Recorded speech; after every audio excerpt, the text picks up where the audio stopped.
There's too much that I don't know. Don't ask me questions, I keep on forgetting.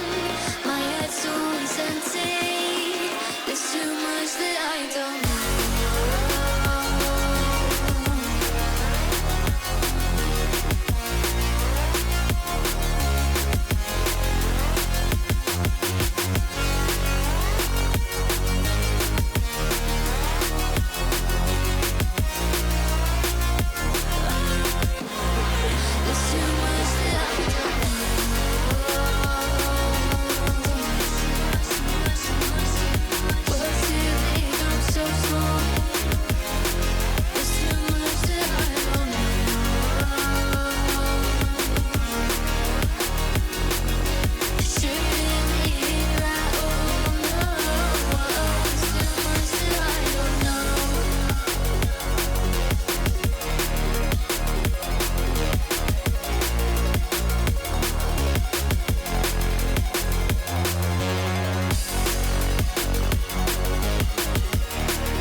Hiding my heart again, blind myself to the pain of going. Turn my tears into rain. You know my mind doesn't stop. Makes me something more. I'll move too fast and destroy all that I know that I want to base again. I don't even know who's a friend.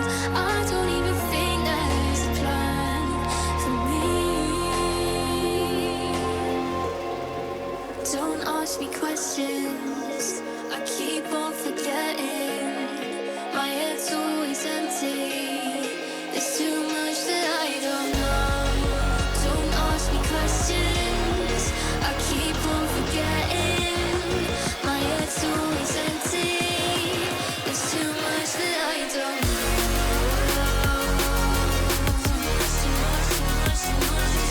Words too big, I'm so small. There's too much that I don't know.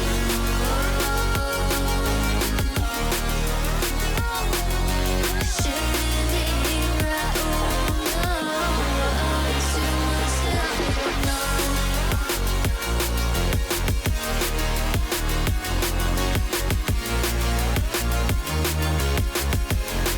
There's too much that I don't know.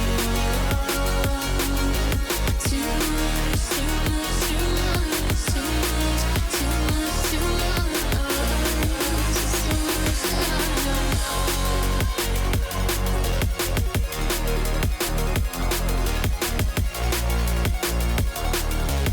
don't There's too much that I don't know.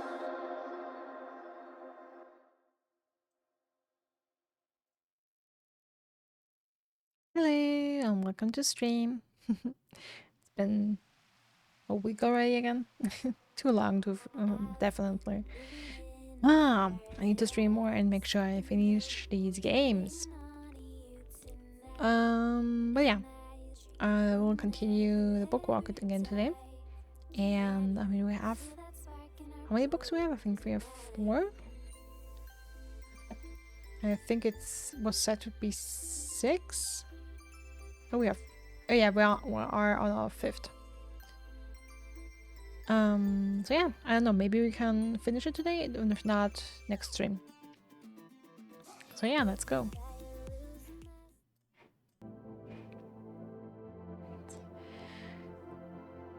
And hello here again as well, to our continuation of the Bookwalker Thief of Tales.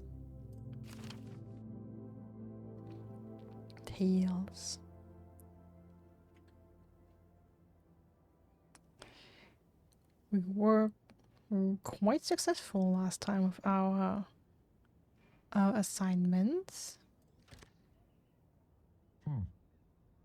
Not as spacious as I expected. And oh, I can't close it anymore now. Interesting. Why is this staying open? And we already put our next assignment on the desk, but I think I didn't read anything that was lying around. Let's see what we have here in the newspaper. New book announcement.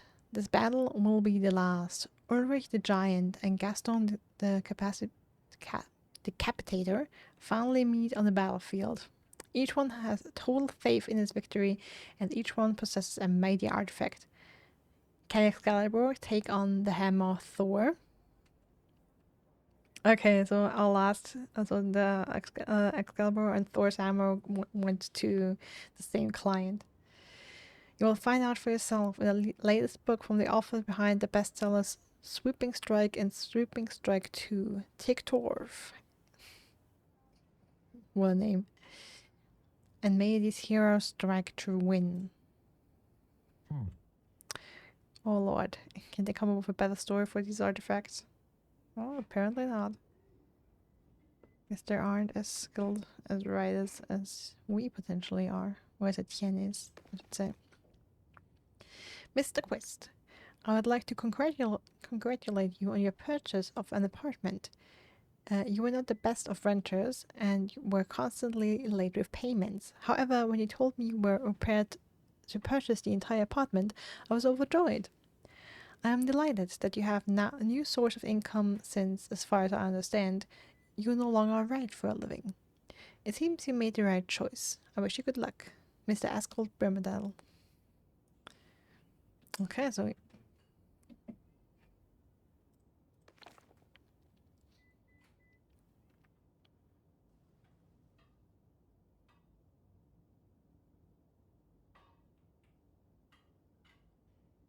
when it says purchase of an apartment, are we moving? I would assume we were moving, even though we just renovated this place. Okay, I'm not entirely sure if we bought this apartment. I mean, if we bought this place, then I don't understand why. I mean, it does look a lot nicer now that we renovated it, of course, but it's still, you know, not the best. Oh.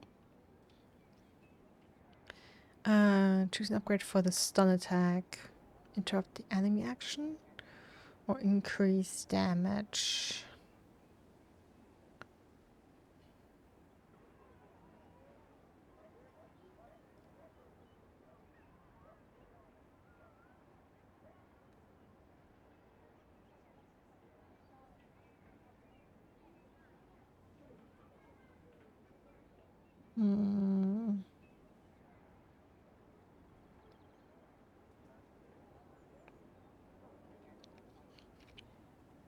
Interrupt enemy actions.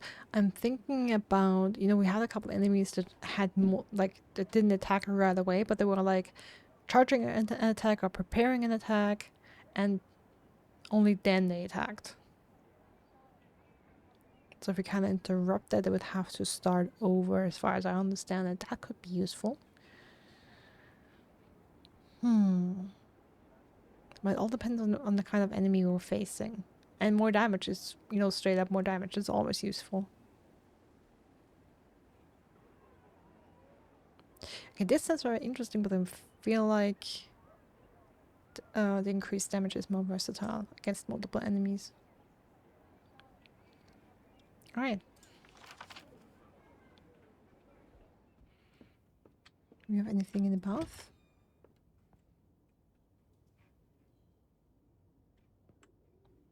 Nope. Okay. And we start our assignment.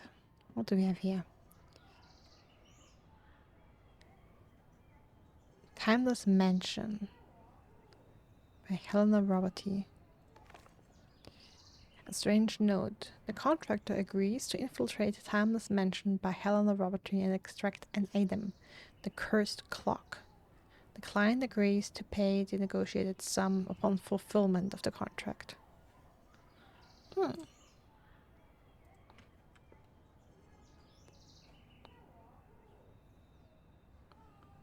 Interesting, the author's face is crossed out on the picture. I mean, we had a picture where that was torn. But at least at the beginning, I remember the pictures being intact of the authors. Hmm.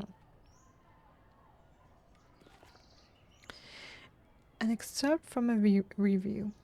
Fresh and original as always. Nowadays, there really aren't enough authors who are this original and can also release new books so fast. Mm-hmm. Merlin. Timeless Mansion. Cursed Clock. I wonder, I mean, we have had a couple of different genres so far regarding the books. You know, we've had fantasy, we've had, I don't want to call it, like, what kind of history? We had sci-fi. I wonder, I mean, I guess you could classify the first, story, the first book as kind of you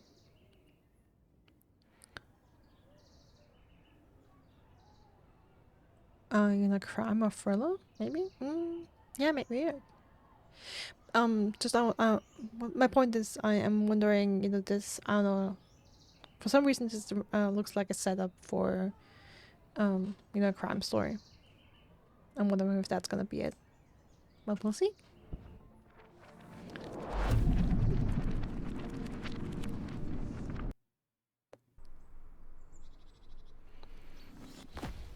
Oof. Oof.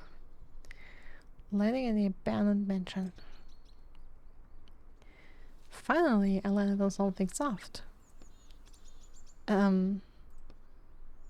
Maybe too soft. Ew. We examine our souls. So, how did it go? Okay, what did we land on? Boop. I think successfully nabbing Excalibur really redeemed me in the client's eyes. Yep. So now you'll get easier jobs. No more killer robots threatening us? We hope not. I hope so. We're supposed to find a clock of some sort. That doesn't sound too complicated. Ready to get started? Well, yeah, let's do it. Alrighty.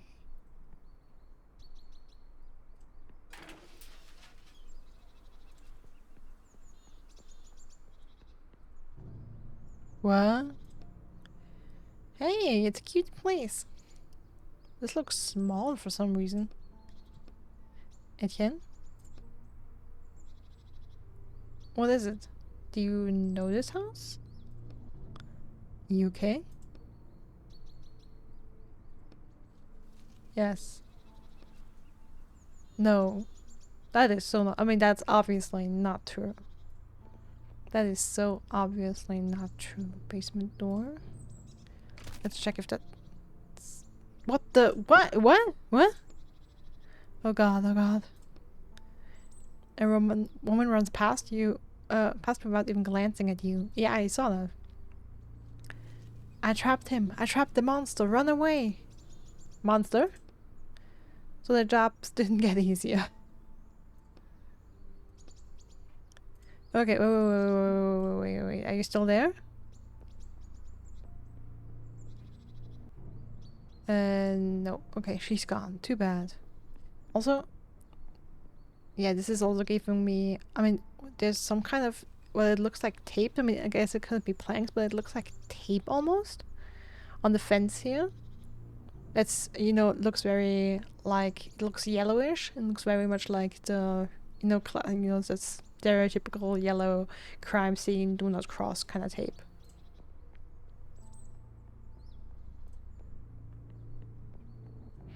Let's check the trash can.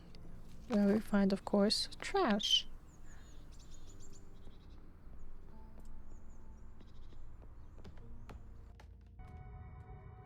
Let's go to the basement first. Ruined staircase. The steps collapsed under their own weight. Okay, water pipes. Old rusted pipes run along the wall. Let's examine them. One of the pipes is dripping. Actually, the water is full on flowing out of it. It's too late to save this pipe. Okay. What about the door? It's open. Jail. Yelling into the air. Damn, girl! Get back here and let me out! I'll find you and your friends too! Do you really think this cage can stop me? Is this the monster? Who are you? The man pauses and stares at you. Damn. Etienne? Oh! He knows us. He knows us. You know him? Etienne! The man's eyes seem to burn through you. You look away, but not before noticing that the man's hands are trembling with anger. Oh, this is interesting. I think we should get out of here quickly. Stop right there, you bastard. Answer me, what did you do with Amanda? Where's my wife? Hold on, what does all this mean? Now, leave.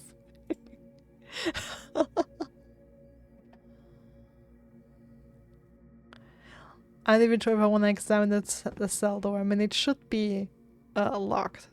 Some stale bread and crowbar parts. Nice. And I hope it's locked. Best not to open the door. Okay. I mean, it should be locked, right? I mean, if it weren't locked, you could just leave. Okay, interesting that the cell is so red.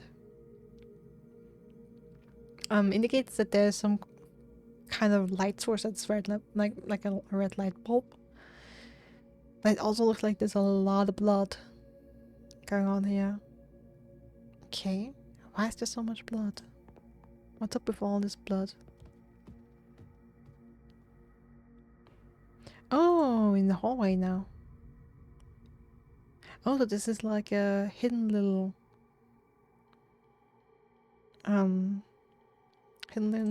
secret way. Tools and parts, nice. Boarded up window.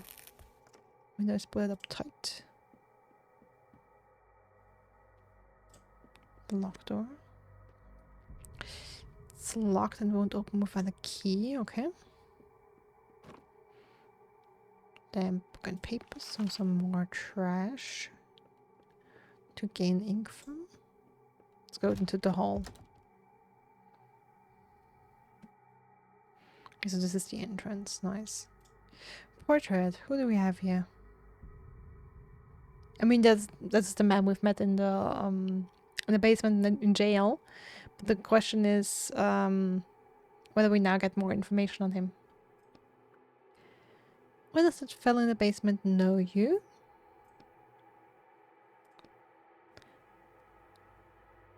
This book. I wrote it.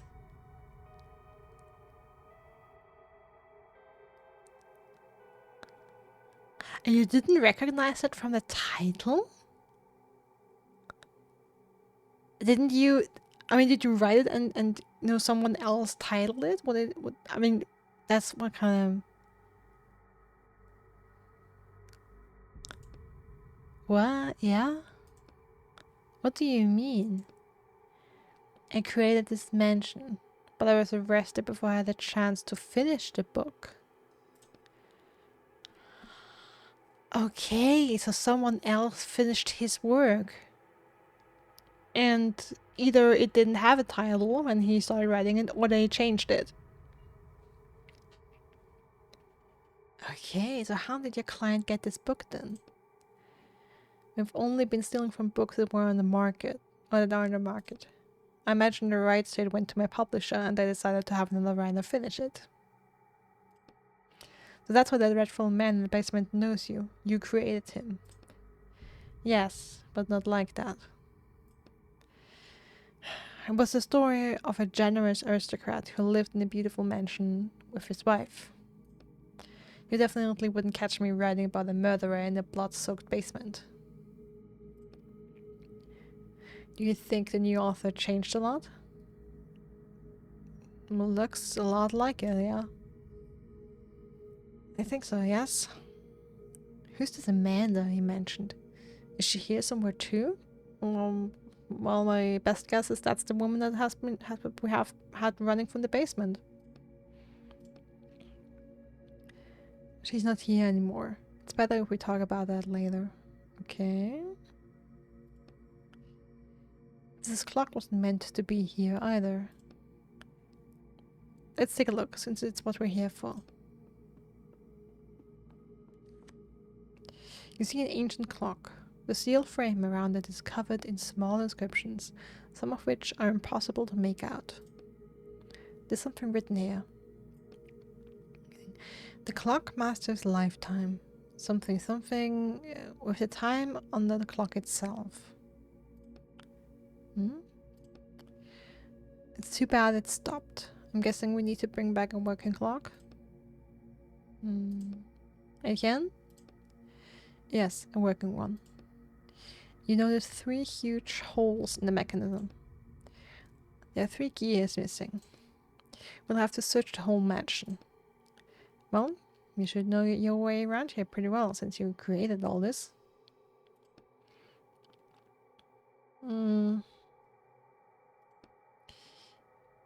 Are we at the end of the book? That's right. The plot has ended and the heroine managed to lock the monster in the basement and escape. Nothing else happens in the plot after this. Happy ending. And we need to go back to somewhere on page 150 or so. That's where the mansion will be in the best shape for us to search it. Even the staircase is in ruins right now. Oh, this would be the first time. That would be the first time we do that. That we go back to a different point in the plot. I didn't know you could do that. So are we going to jump between pages? Jumping is the easy part. The hard part is landing on the same spot on another page. If I miss or land end up...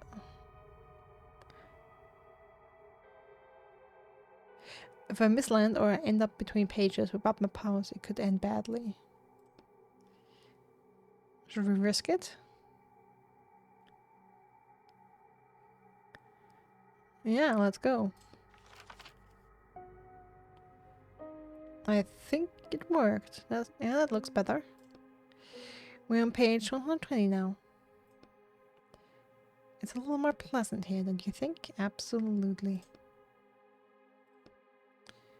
Etienne, you don't want to keep doing this, do you?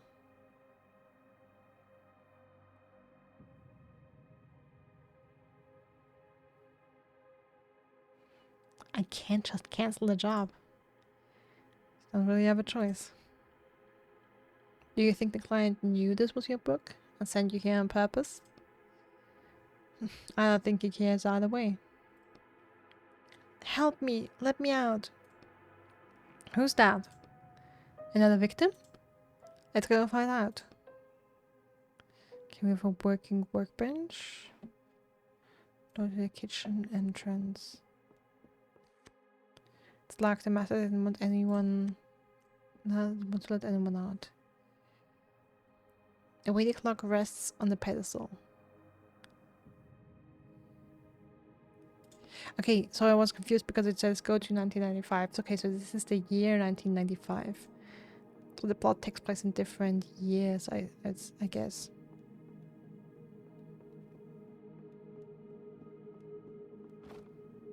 Crowbar parts. Okay, let me check if we can craft a crowbar. Yes, we can. I thought we might. Let's check that door to the hallway. Let's see.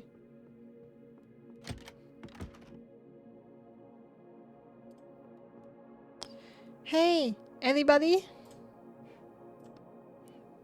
Hey! Jonathan? Guys?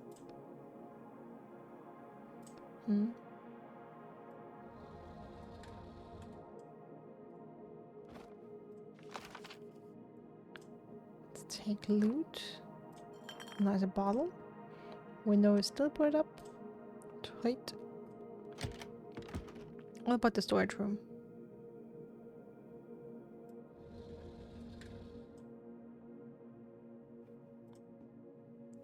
Is anybody here? Help me, Jonathan? The voice is coming from behind those shelves. I hear it. A young woman. Oh my god, who are you? That's not important. I'm here to help.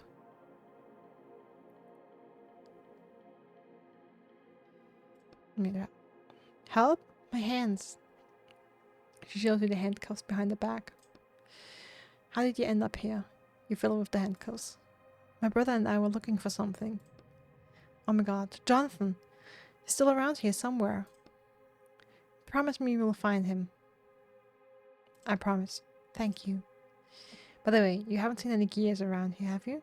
Big ones for a clock? No, sorry. It's okay. Although, when I was searching the study upstairs, I found a secret compartment in the desk, but it was empty. What do you mean, searching? Did I say searching?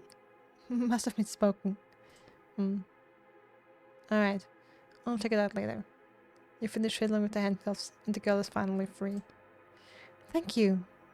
She rubs her free wrists. Well, awkward silence. I think it's time to get out of here. I'll take care of your brother. The girl nods briefly. She looks around the room for a second and with barely noticeable disappointment disappears behind the door.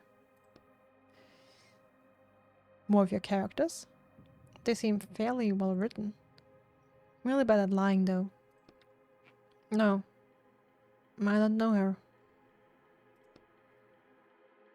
She's not one of ours. The monster is ours though. A plain writing desk stands against the wall. There's nothing of interest in the desk or in the drawers, not in this time at least. Not in this time at least.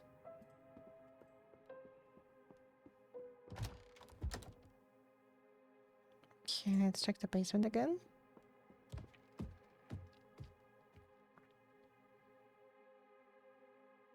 Oh, no one in jail, and also the cell looks different.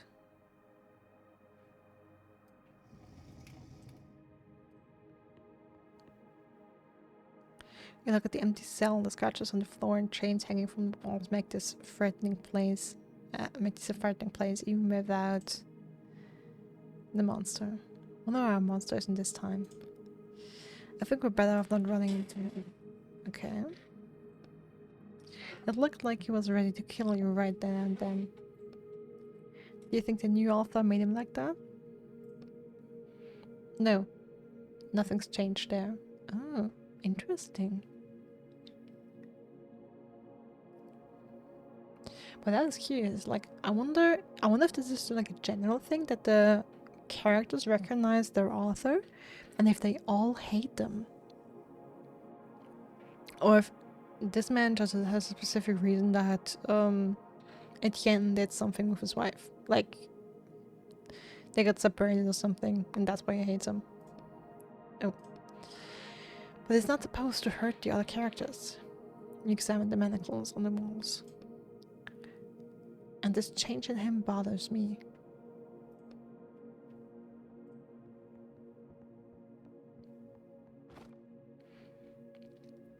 You see sealed boxes that smell like dirt. Let's use the crowbar since we have it. Not standing on ceremony, you pry open the boxes with the crowbar. Ooh, mushrooms and stale bread. Like it. Like the heels. Some more tools. Love it.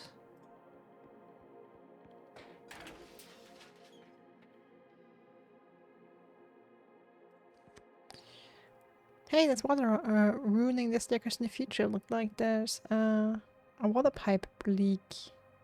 The pipes are indeed leaking badly. The smell of dampness lingers in the air. And the dampness will, over time, weaken the wood, and then the stairs will collapse eventually. You examine the small crack in the pipe. You instinctively clench your fists, preparing yourself for the burning pain from your shackles. We use ink. We just need a little bit. It's not a huge hole. It's still gonna hurt. You place a small drop of your ink on the crack in the pipe. The ink slowly takes on the appearance and properties of the metal. Come on, faster! You grit your teeth as the pain from your shackles burns you. I think that's it. The crack's gone. Phew. You exhale and pull up your sleeves to look at your hands. Are you alright? Yeah. It's best not to show what you see to Roderick. You push your sleeves, wet with blood, back into place. Ooh.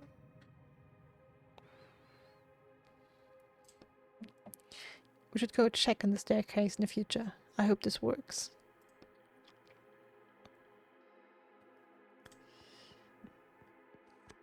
It's locked. The master didn't want anyone locked. Okay, so we cannot leave the mansion this time. We cannot go outside. So I guess we should go through different times and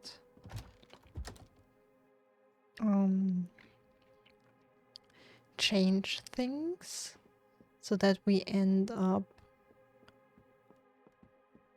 with an explorable mansion in the first time. In the kitchen, a big ass portrait. Why is there such a big ass portrait? Okay, look, I don't mind. Master's clearly not a modest man. No, I don't mind like aristocrats having like big ass portraits. Okay, fine, but it did say. I mean, aside from the fact that this doesn't look like a. It did say kitchen, didn't it? Or am I stupid? Yeah, door to the kitchen. Yeah. Okay, first of all, this is not a kitchen. There's not a, I mean, there's a fireplace, but there's no stove. There's like no preparation area. This is not a kitchen. This is a dining hall, not a kitchen.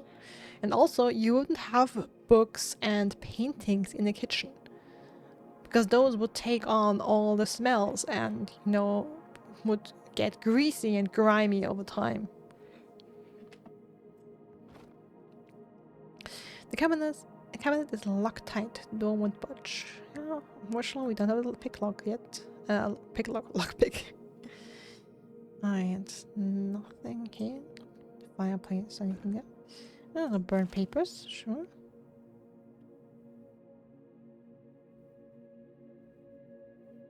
Checked out the portrait before. Wait, let's return to the hall then.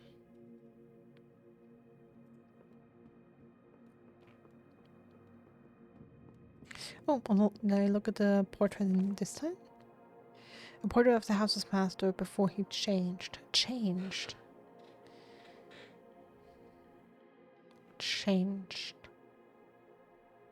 How did he change?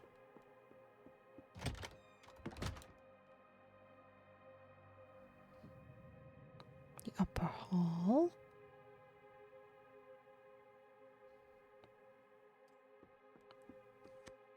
An empty box that smells like tobacco. Yeah, it does look like a cigar box. Desk with letters. One of the master's letters. It's an invitation to a ball hosted at his mansion. Not too shabby. The study. This is the mansion's master's study. The clockmaker's study, okay. It's so sparse. Apparently, whoever rewrote your book didn't know much about creating pleasant settings. Yeah, also, I was just thinking, there's not a lot of rooms. I mean, look, like the game developers surely didn't create a huge amount of rooms in this mansion simply because, you know, there's only so much time you can ask a player to invest in certain things, and you don't want it to be overwhelming and people to lose orientation because you don't give them a map and so on and so forth. So, you know, you have to be mindful of layout and the number of rooms you have. Like, but I feel like this is a very, very small number of rooms, given that this is supposed to be a mansion. Like, by a rough estimate, I would say that 3/4 of this mansion are missing.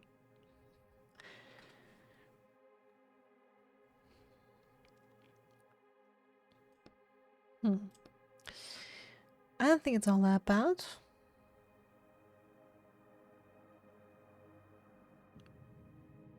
Well, it's better than your apartment.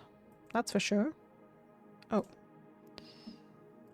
Desk with gears. Like, these gears won't fit. And you just know that. You don't even have to try it. Crowbar parts. Pieces of metal, okay. But no fitting gears. Cabinet is Loctite.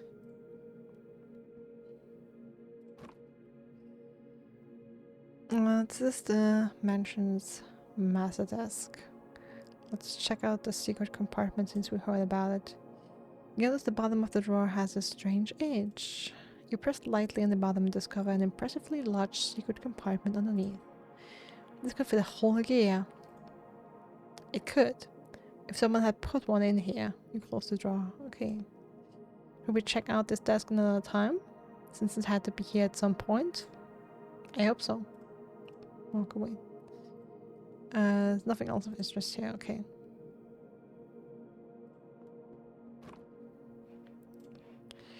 Alright. Then let's go back to the main hall. And I'll quickly go to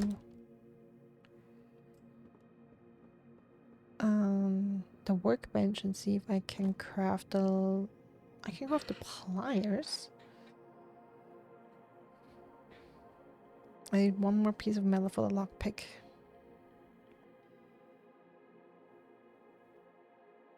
Okay, so far I have nothing. I've encountered nothing where I would use the pliers. And I would actually, since I have now 2 or 3, I don't remember, it was at least 2 places where I needed to pick some locks. I'd like to keep the materials for the lockpick.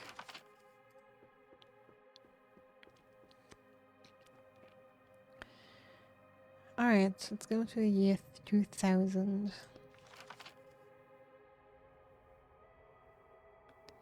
Hey, look, it worked. The staircase is fixed. Okay, so this is, we only have 2 years.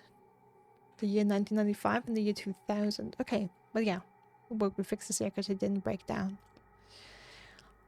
Let's go see what's left of the second floor. Bookbench is here as well.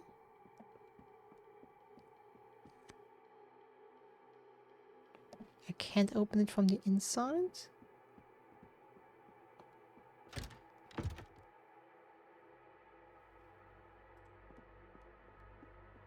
This door is still blocked. Okay, but we'll find a key. Oh, he's trying to get out.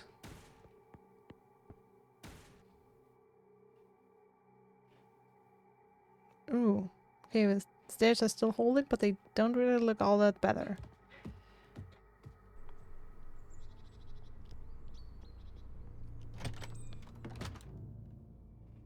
Can I leave now? Oh yeah, okay, now it's open.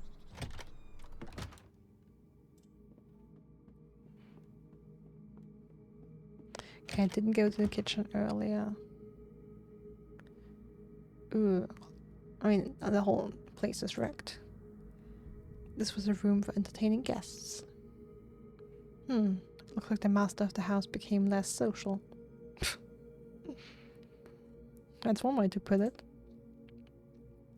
And this definition of entertainment changed too. Okay, yeah. That was covered. I was just thinking. So we have 2 chairs facing each other. And beneath one is a whole huge pile of blood. Piece of metal, awesome! We got the lockpick. If we want to. Table with paper.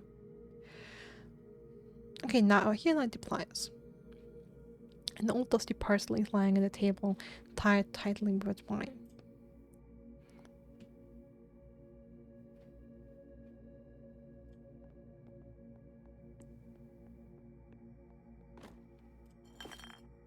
Apple and the glass bowl, the portrait. Clearly not a modest man. Can I move that? Or is there something behind it? Nope. Okay. I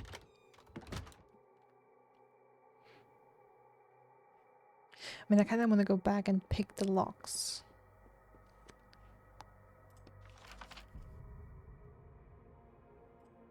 Oh wait, I have to craft the lockpick first, of course. Yay!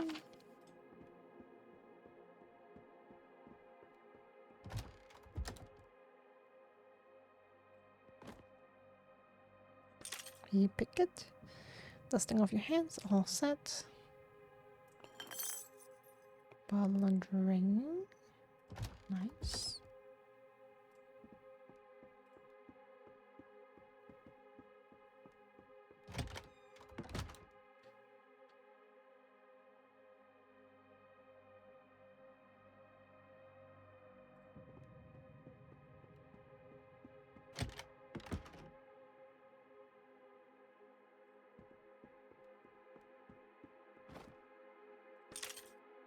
With all your experience picking locks, this one opens in just a few seconds. Okay, but this is just trash. I mean, I say just trash, it gives us ink after all.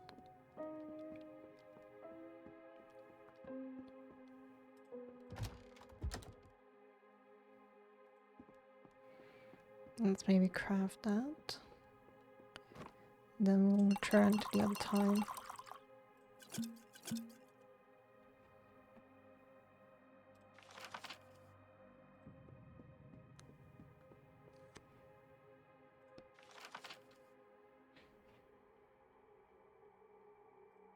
Alright. Oh, don't forget the chest. Pieces of metal and burnt paper. Nice.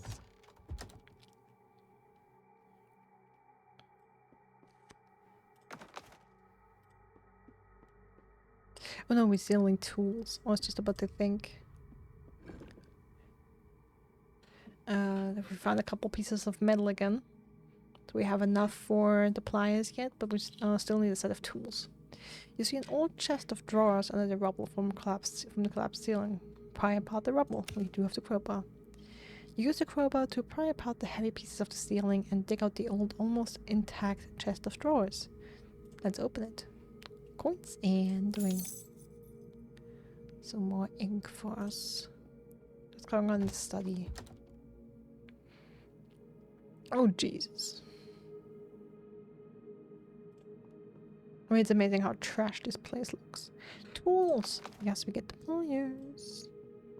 The cabinet. Open this time. Apple and papers. So, the desk.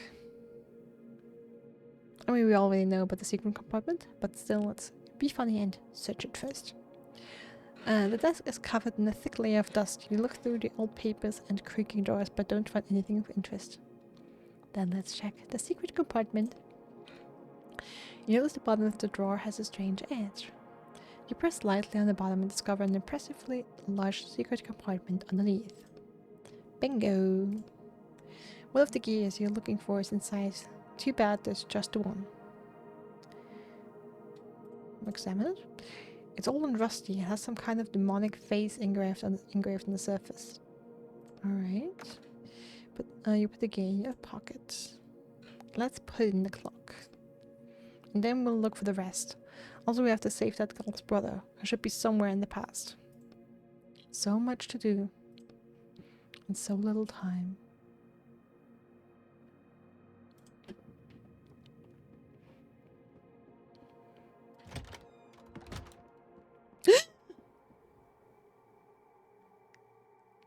man is standing in the hallway, holding a strange walkie-talkie and flipping various levers on it.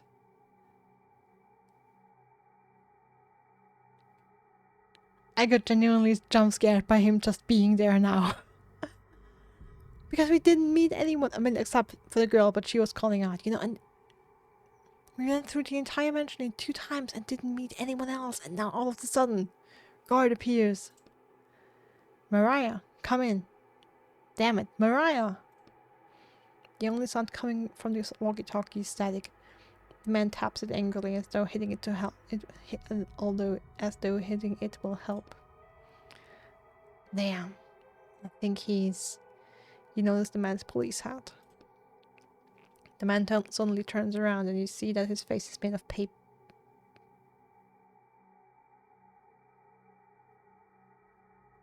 Uh-oh.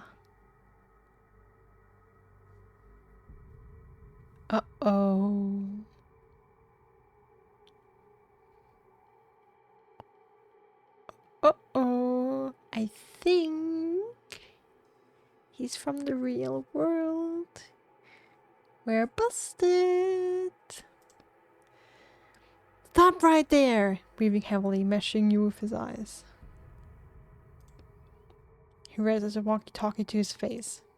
For the record, during a routine patrol, Sergeant Kiku Braids encountered an unlicensed Bookwalker.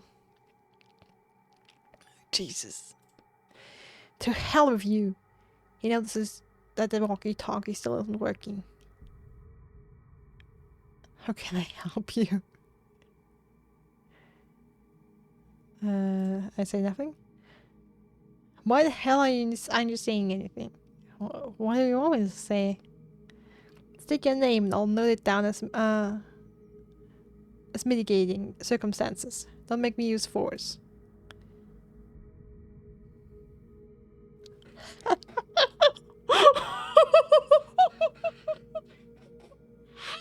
My name is Robert Potter. I mean James. Yeah, James Potter. I mean, yeah, James Potter, okay? My name is James Potter. I have a son named Harry. You might have heard of him. For the record, the unlicensed Bookwalker refuses to state his name and is lying to the officer. He's also concealing his face behind a mask. Take that off right now. Maybe it's best if we do what he says. If he finds out who I am, he'll find me in reality. And that'll be the end of me. Yeah, and you. Yep, absolutely. I'm sorry. Like, I'm usually not like that. Like, I have nothing against officers, but, no. This will end our life in the reality. I mean, I don't want to just go straight and fight. Let's keep lying. I don't know what the problem is, officer. I'm a licensed walker and I'm here by order of my publisher. Oh yeah? And who is this publisher that sends the employees in the books that haven't been pulled from stores? Well, we have a special kind of publisher. The man starts striding towards you, unbuttoning his uniform jacket as he approaches. You raise your fists, preparing to defend yourself. It's too bad Mariah's not here. She really loves beating up thugs like you. For the record, commencing neutralization. Disable skill.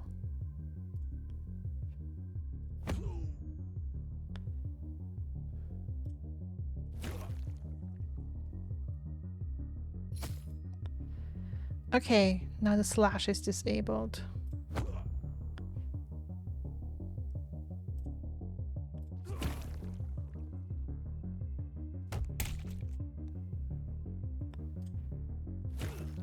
Well, that's it anyway. The man looks at you angrily. No surprise.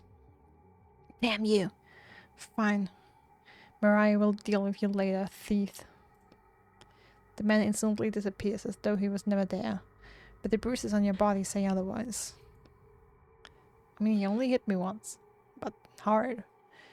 Yeah, this is really bad. I can imagine disobeying the rightest police is one thing, but fighting the police? Yep. Attacking a police officer plus stealing from a book that is still on the license. It's not 30 years, of course, but you could definitely get 5 to 7.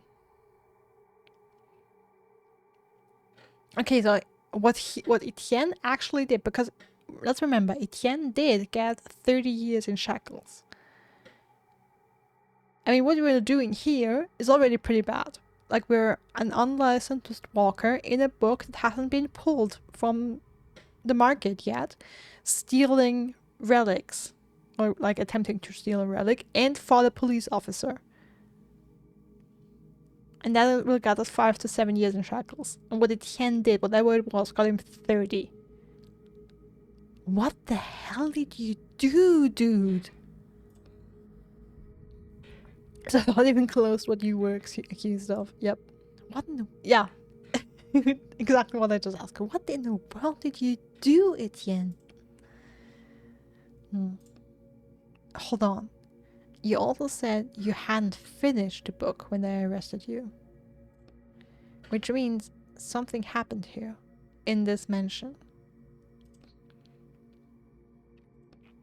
And it has something to do with the mansion's master and someone named Amanda. How about we get down to business before the policeman gets here with backup? I mean, sure.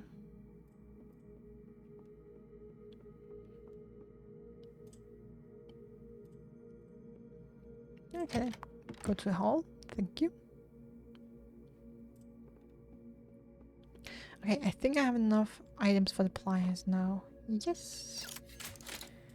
And I can extract more ink.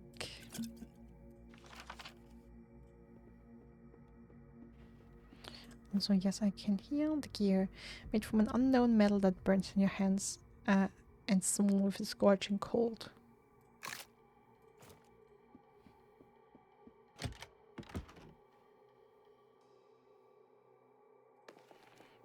Now we cut the twine.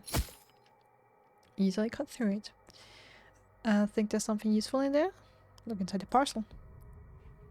Okay, it's just ringing coins. Some more materials for ink. Alright, in this time, the door in the hallway is still locked. So the only thing we can do is insert the gear. You put the first gear into the clock. You hear the furious cries of the mansion's master coming from the basement. You think it will help you, Etienne? You don't even know what that clock does. How did he know we were? We need to find the other 2 gears. But let's speed things up a little.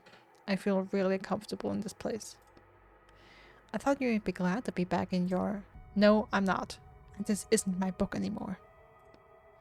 They twisted and destroyed everything they could here. I wish I could burn this whole book to ashes. I mean, once we steal the clock, we can. Alright. Let's start with that girl's brother. Maybe he knows something. Since, as far as I can tell, they investigated all this already. We didn't see him in the past. Can we jump even earlier? Yeah. We go to another time. Where are we headed? Okay, we did go to 1995 before, so now we go to 1990.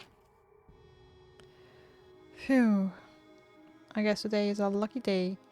So many jumps and we're still in one piece. Maybe it's because you're so skillful. Stop it. Hey, sorry. I'm just trying to lighten things up a little. Thanks for trying. The workbench is still here in operation, of course. Portrait of the house's master at the same age.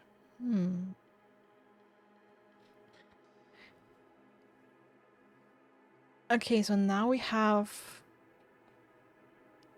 3 different time periods, which span a total of 10 years. the portrait looks always the same. I mean, across 10 years, and it looks a lot like the man we met in the latest time in the year 2000. So you'd expect across 10 years that he would look younger. Or, I mean, let's go. Nope, still the same. It's, the shading is different because here the light is more yellow. Sorry, the light is more blue. And in 1990 it was more yellow, but this is still the same painting. He still looks the same.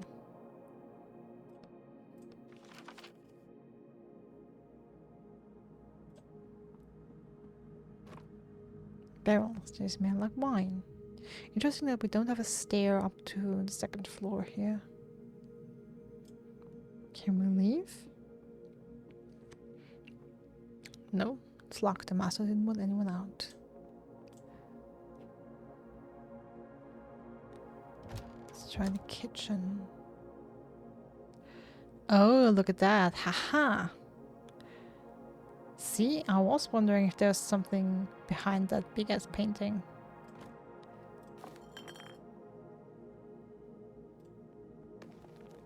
One of the master's letters. It's charred and it's addressed to his lover Amanda. Planks. Oh, we can take some planks. We can take all of them. Ooh. What about this niche? What's this? There isn't supposed to be a passageway here. I guess the master is building a secret room. The Dimension's master wouldn't tear down this wall himself. He's a well-off aristocrat.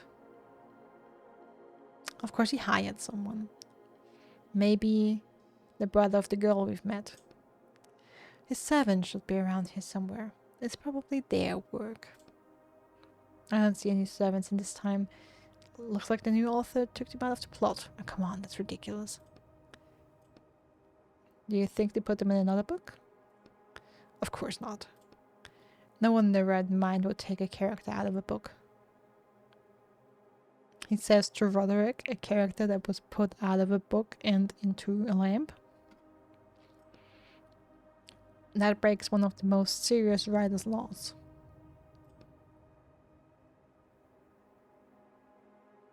What happened to Amanda, Etienne? What happened to Amanda? Tell me. Did you take her out of the book? She probably just got erased. Whoa. We need to search this place in different times, since there might be a secret passage here. Alright. Honestly, the year 2000 seems like the most valuable option because the painting is actually off the wall.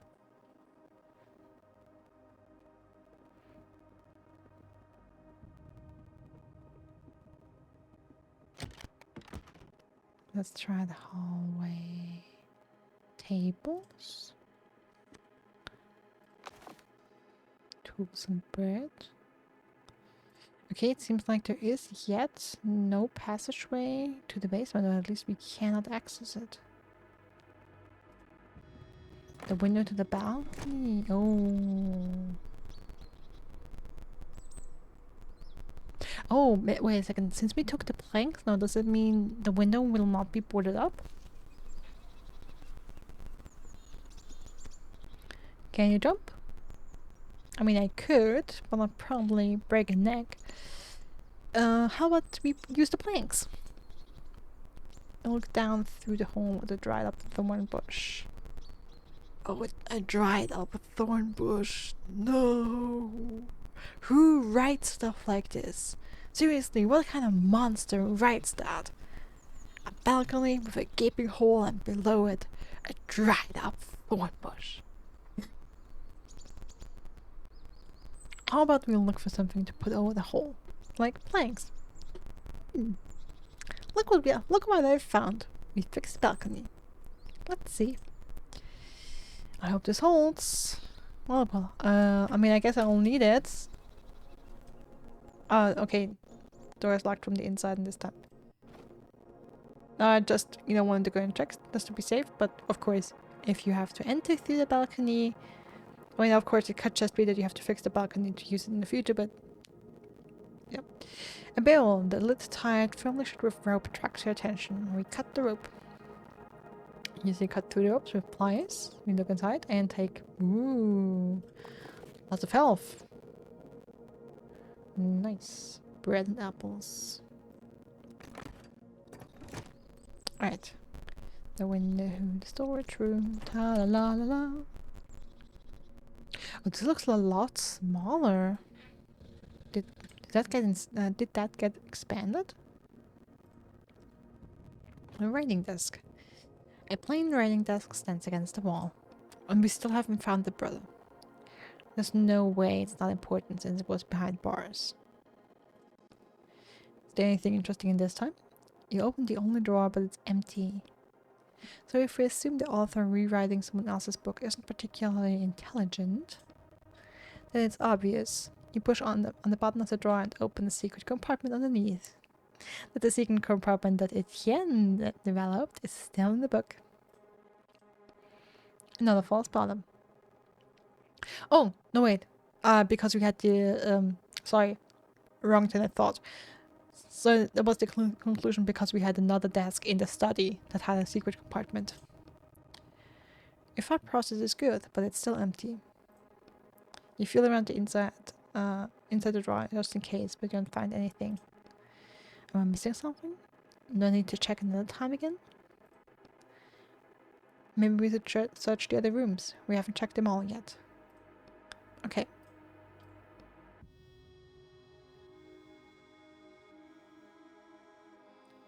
I mean, yeah, and kind of my thing is... planks. Smoothly polished. You still smell like pine forest.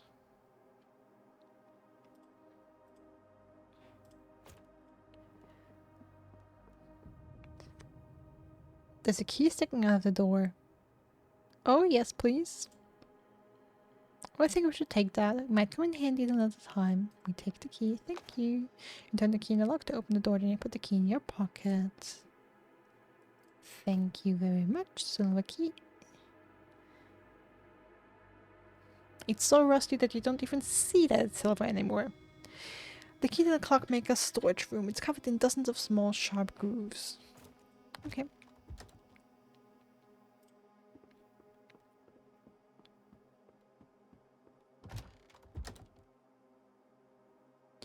Alright, but it seems like we have checked all the rooms we can in this time since we don't have a staircase up to the second floor.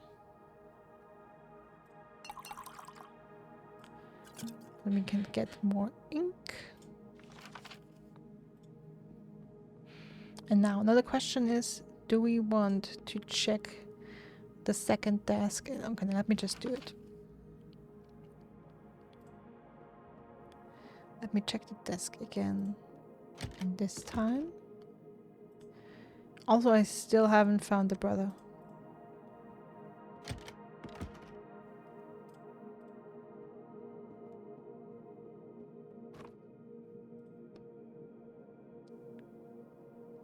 Really, there's nothing of interest in this time? Even now with the knowledge of the secret compartment, there isn't anything?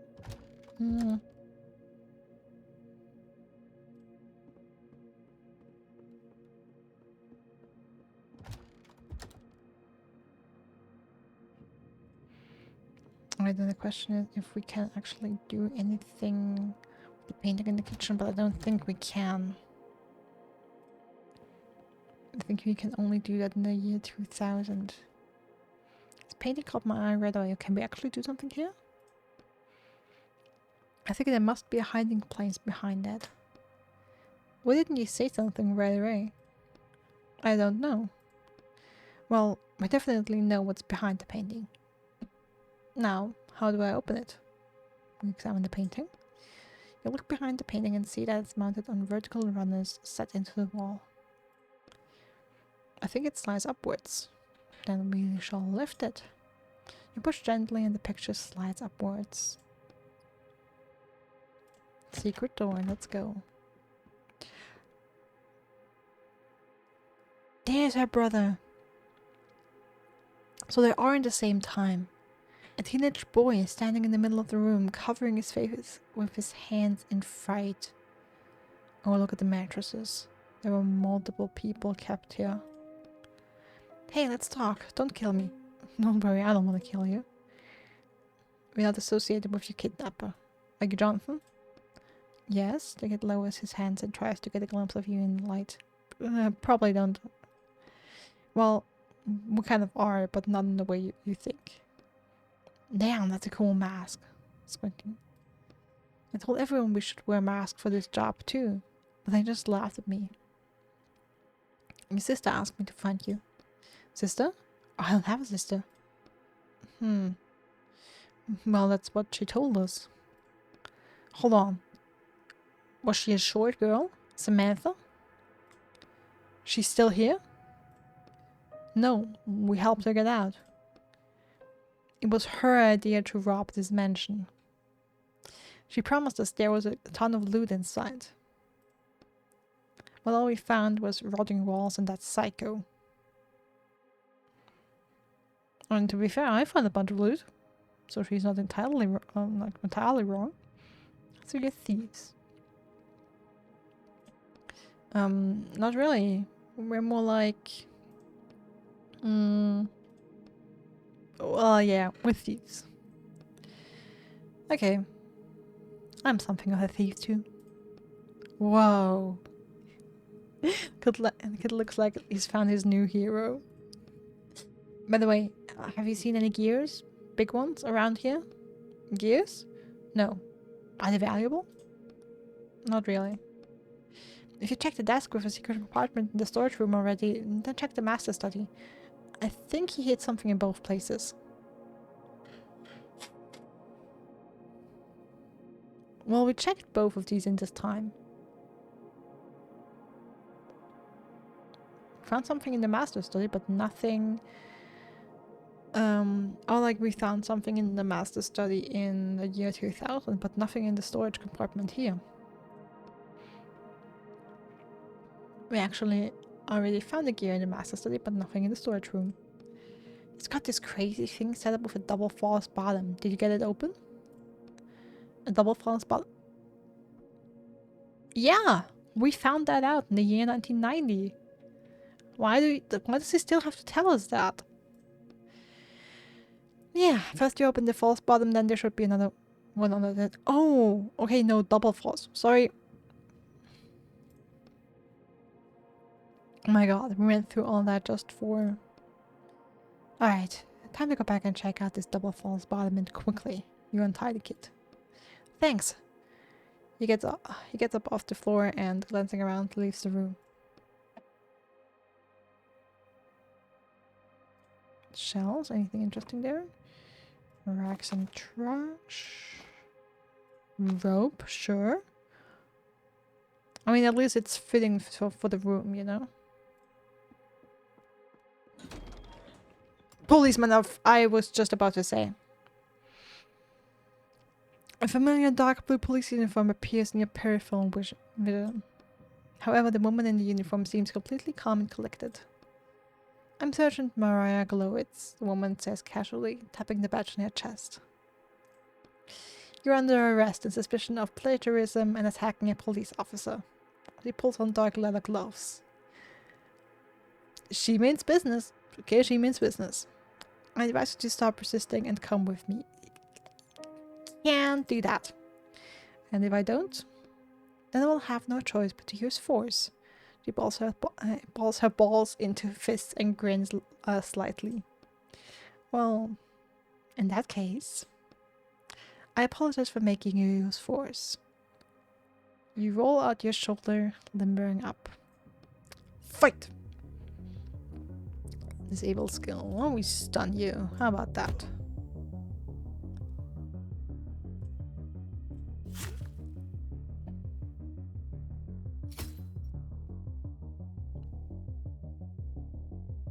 Okay, then we have my shield.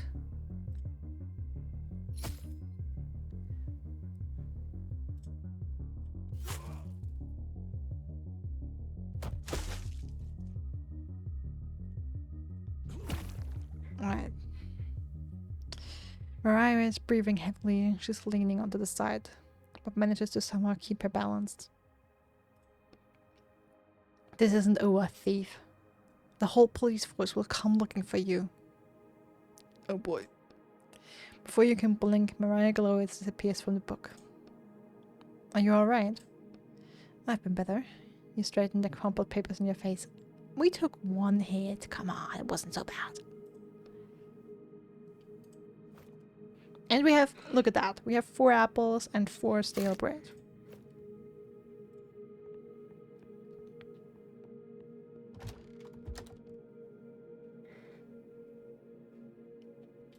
Alright, so back to the storage room. To check the double false bottom. Double false bottom. Who does that?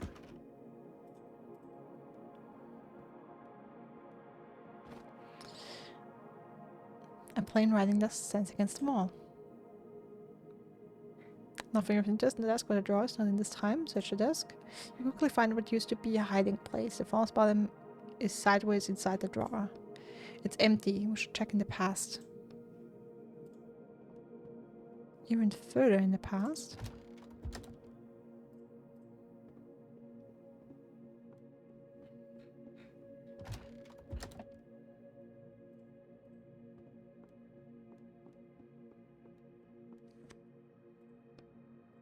Alright.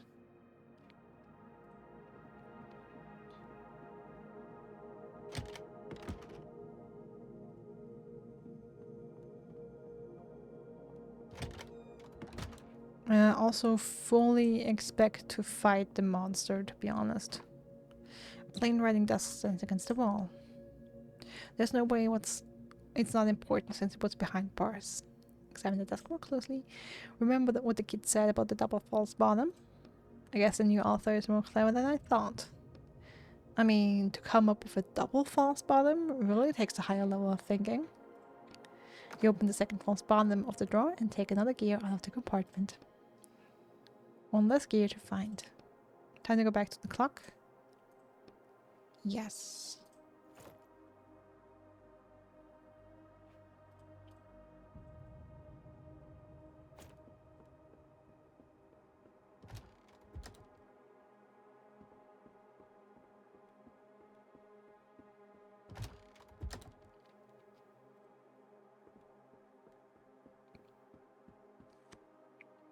Let's insert the gear into the clock. We should go to the latest time we can to put the gears in. What if something happens to the clock over the course of the years? Oh, okay.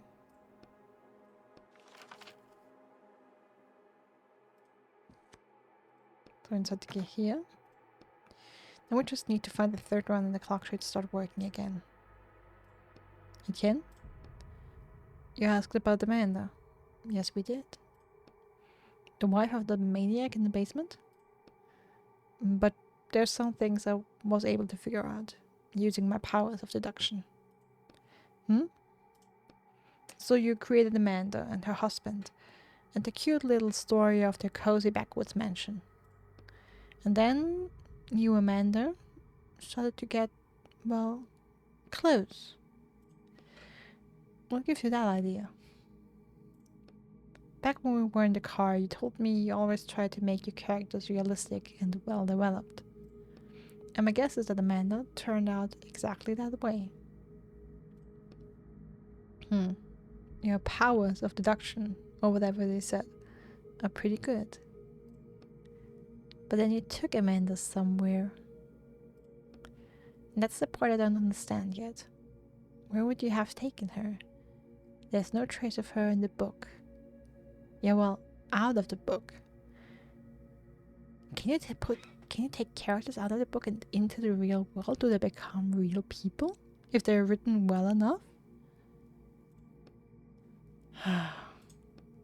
Wait, you didn't? You took her out of the book? Yeah, look what I said.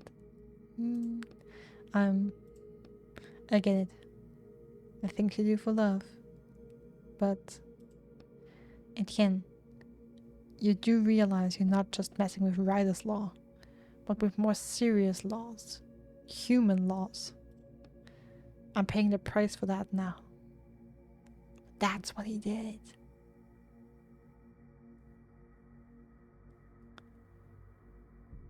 And that's a cool idea, actually. To create a character, I mean, to create a character so well written and realistic that you can take them out of the book and they become a real person in reality. I mean, that's next level skill. Okay, no, it's just a very romantic idea that he falls in love with one of his own. Is it romantic or is it egoistic? Or like, not egoistic, I can't remember the word. But like, falling in love with your own creation, it's so weird in a sense. I guess there are, playing the romantic angle, but it is also kind of weird somehow. Erase your shackled wrists, yeah. In any case, we both knew what we were up against and what happened to us. So that's what they arrested you for? 30 years for what you did? Broken the most serious writer's laws, extracted a character who then turned into a real living human.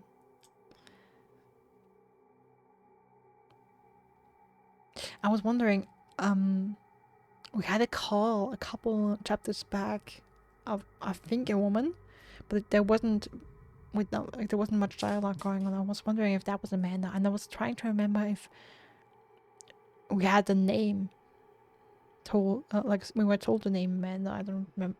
Unfortunately, I don't remember. Where's Amanda now? You live with her? No, not with her. In the end, we broke up. Despite everything you went through? Yeah. Indeed. So, getting back your ability to write. It's probably the one thing in my life that I can at least try to fix. So that's why you agree to take on these jobs. Bam! Oh yeah, I'm not surprised.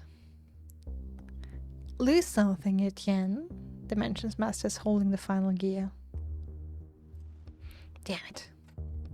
So, where's Amanda? The man is trying incredibly hard to stay calm, his head tilted slightly to the right.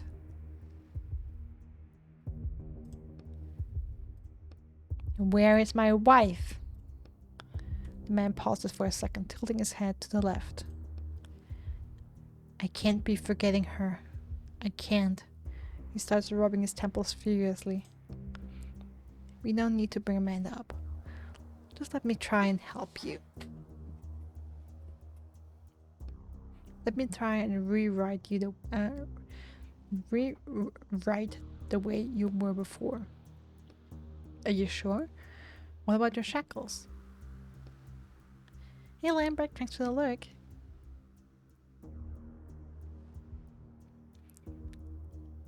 Damn, you're right. The man continues to rub his temples, his eyes unfocused. Yeah. I remember her. With you. And I can't find her anywhere. He looks at you, his head slowly tilting to the right again. At the same time, his minor attack of confusion passes, and his anger rises up in its place. Bring her back!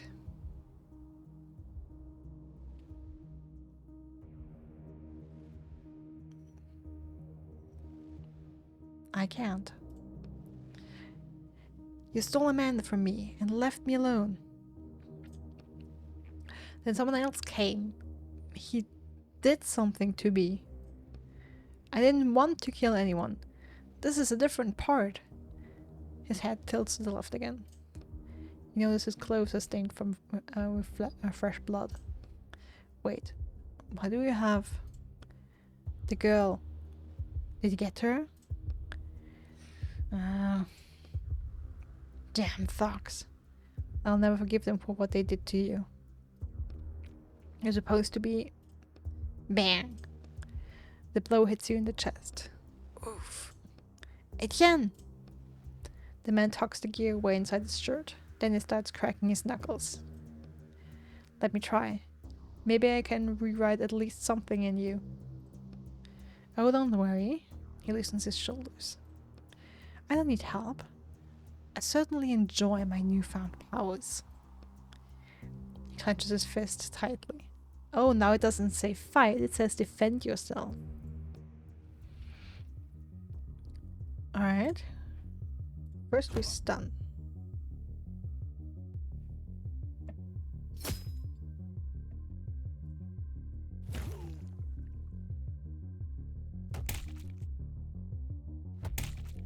Whoa, double strong hit, excuse me?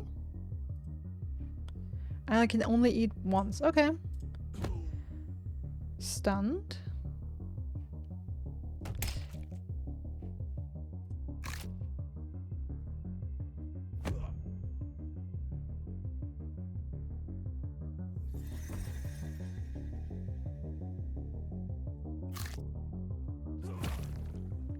We drain. Strong hit. Does he hit twice? Yep. We stun him and he's dead. Okay, not dead, but you know, his health is gone. Damn it. Breathing heavily. Is that all you've got, you bastard? The man's injuries start healing before your very eyes. At the same time, you hear the gears in the clock make a clanking sound.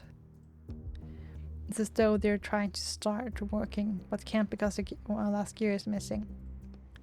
What the... Remember what I said about the inscription on the clock and how it's connected to its master? I figured that out. When the clock is stopped, nothing can hurt its master. It's but the last gear lying on the floor between you and the reanimated monster. It seems to have fallen out of his shirt while you were fighting. You raise your eyes to the man, and he looks back at you with a venomous smirk. Just try. You charge forward, but the instant your hand touches the gear, the man grabs you and you soon find yourself in a tight chokehold. No luck? Drop down a headbutt him. Throw the headbutt. It thrusts your head backwards. The man recoils for a second, which is enough time to free yourself from his grip. With one swift movement, you grab the gear from the floor. Damn it! In an instant, you're standing by the clock. Put it in, quickly! Put the gear in without looking. Examine the clock first. You look down, aim the gear carefully. Then you hear the sound of a fist flying towards you. The very last second, you settle the gear into the clock and it immediately starts ticking. No! The man grabs it, empty ear in final attempt to stop you. Etienne! He grabs his head as a shudder passes through his body.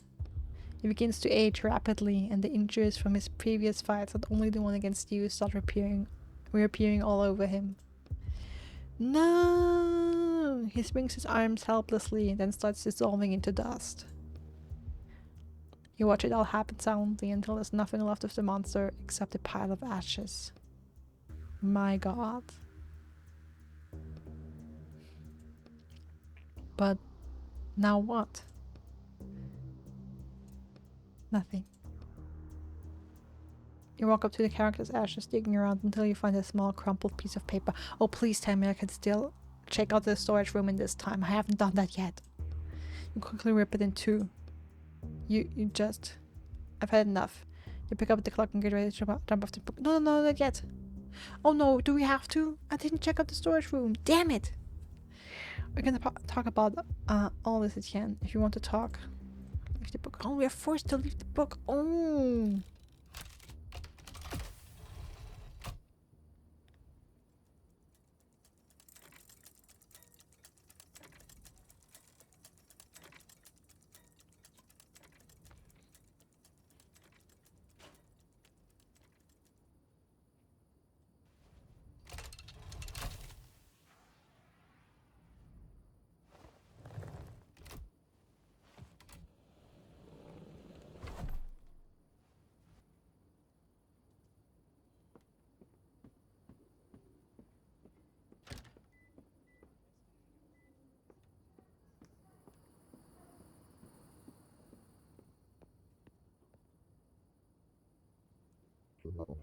Did you get the item?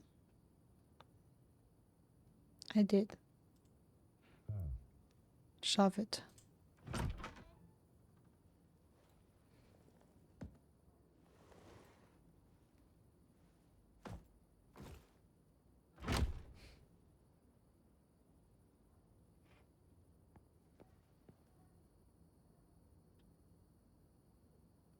What is happening here? I can't move.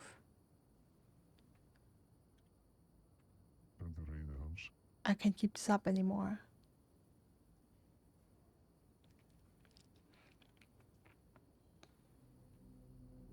Two minutes later. What the?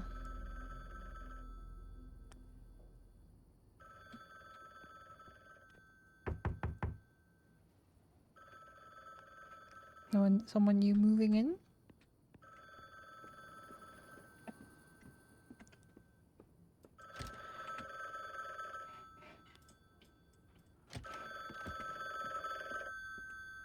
Hello? There's an urgent job. You motherfucker, no! I'm not. No, you're taking it. No! I think I've had enough. I don't want to do this anymore. Etienne, it's your last job. You knew what book that was.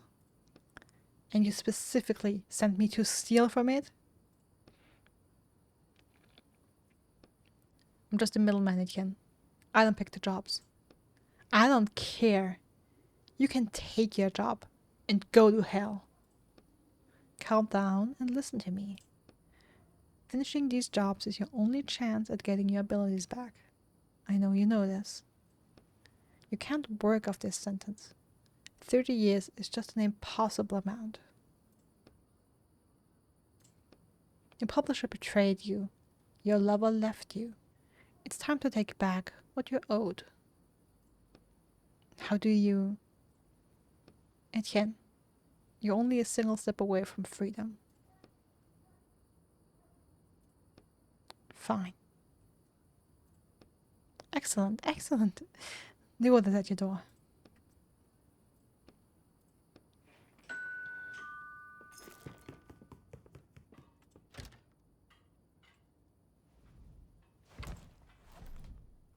It's easy to get a new one. Need to put this on the desk.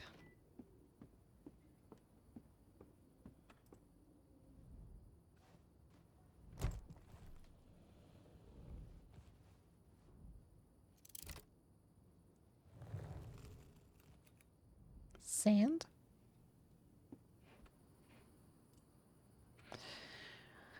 Alright, the shield. Heal on use. Increases shield duration. Let's heal on use.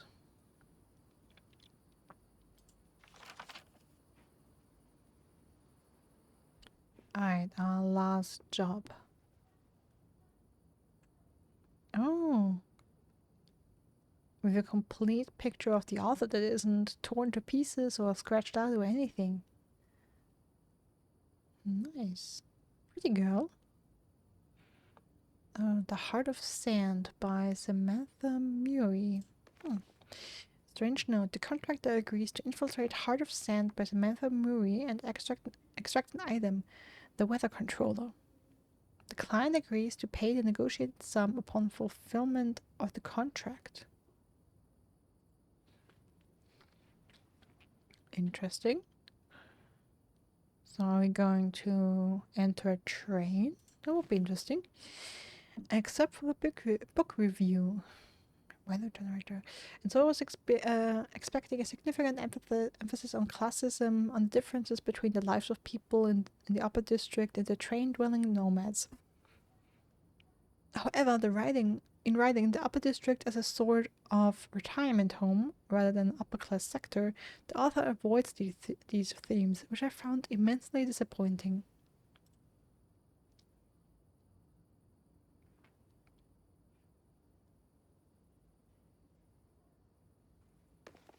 Okay, yeah. There's not multiple notes. Weather controller. Okay, the weather controller. We never closed this cupboard. We never closed it. We have a ghost here.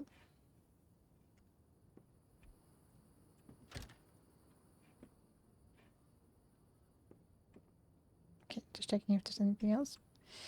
But hey, at least tell me that this time, it's a book that's off the market and I don't have to face the police again.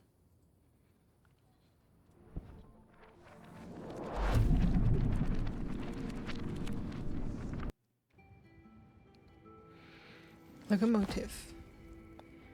You decided to keep working? Seems I don't have a choice. You shrugged hurriedly. After everything that happened? Yeah, dude, I know. How did they manage to convince you? Or has another month passed since I last saw you? No, literally just 5 minutes. They spent a whole month convincing you? Not quite that long.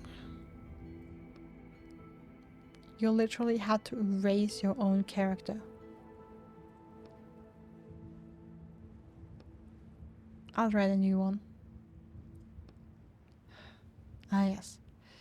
I forgot about your feelings towards characters. Hey, come on. Etienne fell in love with one of his characters and removed them from his own story and got 30 years in shackles for that. You really think that characters mean nothing to him? Like he said earlier, characters that are well written he cares about.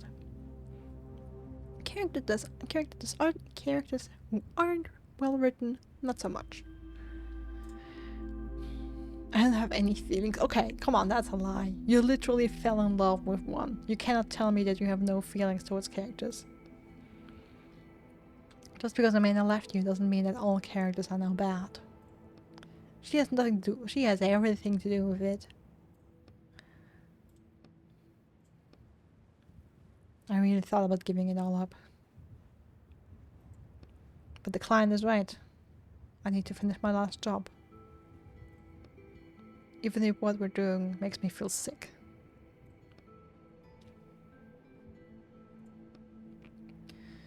If to get rid of my shackles, I can write my own book.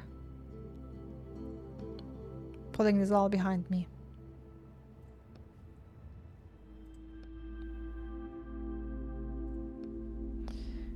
Just help me finish this. One last time. Oh, by the way, I do remember, I don't know if Etienne does, but I remember that we kind of promised Roderick that we would get him back to his original book. Just saying. What are we looking for? A weather controller. A device that can control the weather? Seems so. It would certainly come in handy here. You look around. The air feels like it's at least 100 degrees, if not at 120. Celsius or Fahrenheit? I mean, it has to be Fahrenheit because if the air would be 100 degrees... Oh no, we are paper, we are not human right now. At what temperature does paper burn? Ah. Okay, let's get to it.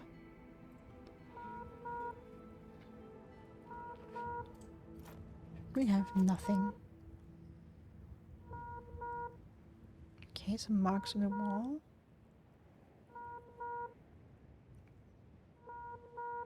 Dead man. Sure. Train key. Check the code says Pete Jenkins. The radio. Pete Jenkins talking. A small light is blinking on the radio panel next to a worn-out accept call button. We push the button. You hear static over the radio. Lindorf Jr. speaking. I'm taking over for the senior meteorologist. Too soon, unfortunately. The voice belongs to a very young man, but sounds confident, as though he's been giving commands over the radio his whole life. Is there anybody between lines 10 and 40? We ask Roderick. Is that us? Who knows? Is there anybody between lines 10 and 30? Is that us?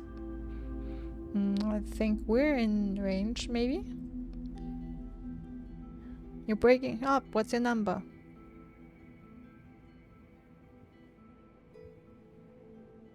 $17? Some papers. Are you sure? 17 is here right now at the station in town. You notice a steel plate with the number 42 in the next, on it next to the speaker. You're breaking up. What's your number? 42. Got it. Pete Jenkins, correct? I think Pete's, I don't think Pete will be making radio contact anytime soon. Is his body nearby? There's a skeleton in the chair. Writing something down. Thanks. I've noted that in the log. Must have been the dry storm last week that got him. What kind of storm did you say? Okay, congratulations, you're the new operator of 42. So I'm obligated to inform you that there's a death storm forecast between lines 10 and 40, so you should head towards town. You can take shelter here. A death storm? You may not be able to see it from your position yet, but it's showing up on my instruments already.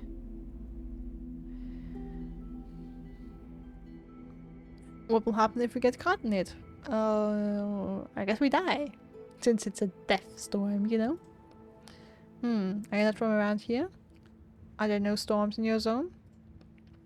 You could say that. I'm not from around here. Writing something down. If you get caught in a death storm, you die. Major surprise. What other kinds of storms are there? Death storms are quite rare in your area. You're more likely to see a fear storm or madness storm there. Interesting. A fear storm or madness storm? Huh? Great. But there are joy storms too, although they most often happen in town.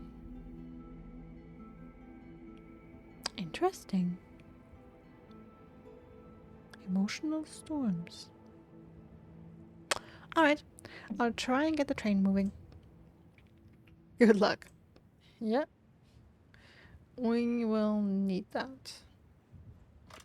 The train control panel. The train's control panel covered in levers and buttons. Examine the old photo. It's a photo of a woman and with a blonde hair and a ponytail. It could be the former operator's daughter or maybe his wife. Examine the train panel again. I mean, we have the key. Let's try and start it. Won't start. Why not? Go back to the control panel. The train's control panel covered in levers and buttons. Check the gauges. You see a bunch of gauges, most of which aren't moving. Check the fuel. Fuel tank is almost full. Everything's set here. The cooling system. Cooling system is operational. The oil tank is empty. We need to do something about that. We'll figure it out.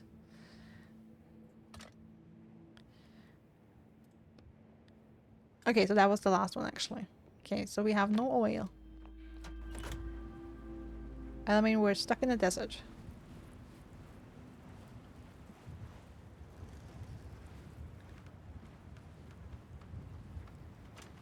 Pieces of metal and trash. Nice.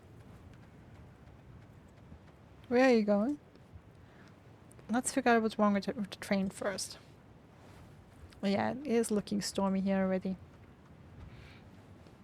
Yeah. Okay, so I cannot move too far from the train. The oil tank. Oh no. What do you see? There's an oil bug inside. It ate everything. Look at the tank. Something skitches around inside the tank. Ew. Can we skip the bugs? Is there no one we can get to town without the train? Why are you... What? Are you afraid of bugs? Knock harder in the tank. Suddenly the oil-eating bug jumps out of the tank. We grab it. Bug's 3 sets of legs scrabble at your hands. It's clearly displaced. You drop it. I might need it. You put the bug in the most secure pocket of your jacket. You doubt you'll actually need it, but you're enjoying Roderick's reaction. I think it's empty of both oil and bugs. We can add oil from a canister then, once we have it. Alright, now...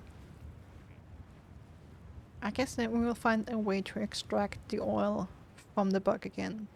At the type of desert bug that likes hiding in machinery, where it can feed on oil for weeks.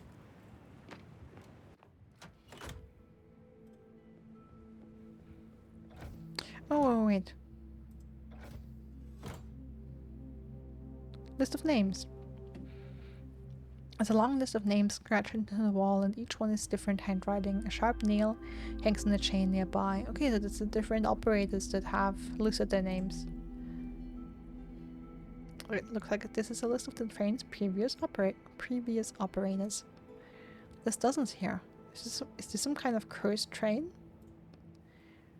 We're probably just in a dangerous place. Look at the end of the list. Last one is a Ronald Miles. What about our dearly departed Pete Jenkins? He probably didn't even have time to add his name. Then we shall do that for him. The poor guy deserves this at least. Well, probably. We didn't know him after all. You take the nail from the train and scratch Pete Jenkins' name into the wall. Not bad. What about yours? You're the operator now. Do you want people to forget about you too?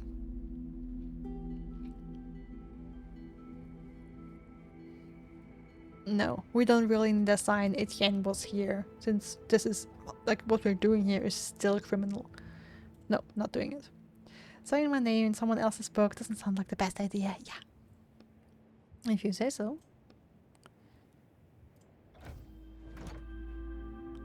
Locked crate. Wooden crate? The kind that's easy to open with an ordinary crowbar. Well, we just need a crowbar then. Shelves. Organist crowbar parts. Jenkins' journal. Either written in unknown language or in really awful handwriting. Okay, the question is, does the oil canister full or empty? Hey, we have a workbench. And we can craft nothing.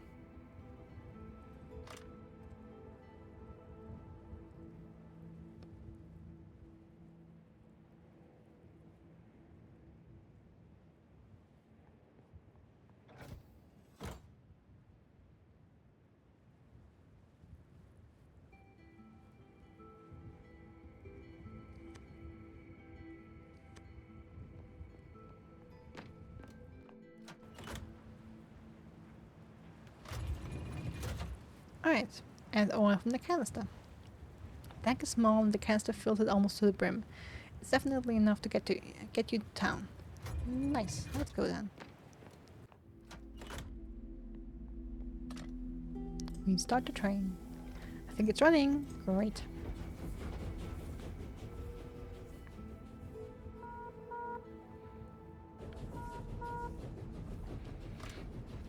The Death Storm is approaching. Hurry! Anyone out past 10 miles? Train 42, what's the problem? You're barely moving. He's right, we got the train started, but it's barely moving. We'll figure it out. I'm looking at the fuel panel. All indicators seem normal except one. Cylinder 3 pressure. Open the top of the panel. There's a greasy note on the other side. Reading, whoever gets this train next, I hope it's not you, Pete, you moron. The pressure in cylinder 3 has some stability issues, sorry about that. Actually, no, I'm not going to apologize. By the time you're reading this, I won't care anymore. Deal with it yourself. Just kidding. Try hitting the panel and that usually works for me. Good luck with the train. Well, you should definitely be able to do that. Okay, how do we hit the panel? Lightly, with measured force, or as hard as you can? Let's try measured force. Something inside clanks. Something cracks. The train starts slowly picking up speed. Well, that wasn't so hard.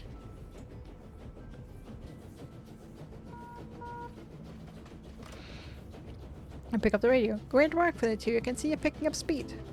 The weather has been all sorts of crazy lately, even here in town. Yesterday a Thor storm almost slammed us, and we haven't had one of those in 100 years. Do the storms usually miss the town? Of course! Only the joy storms make it here. The rest usually passes us by. Sounds like someone's controlling the weather there. Like someone's controlling them, right? You could almost feel Roderick winking at you. What could affect the weather like that? I don't know. This all started after our senior meteorologist died. Come on, ask him about the weather controller already. It's obviously in town. Hey, have you ever heard of a weather controller? A what? It's a device that controls the weather.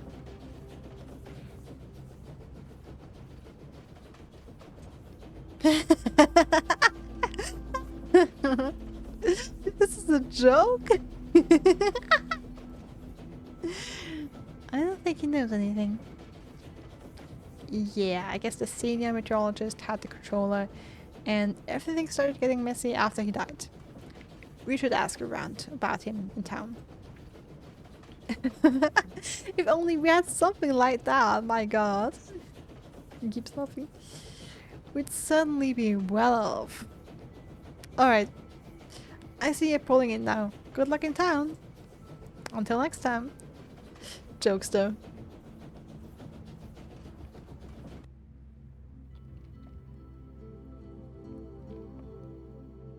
Okay, so we did everything here, right?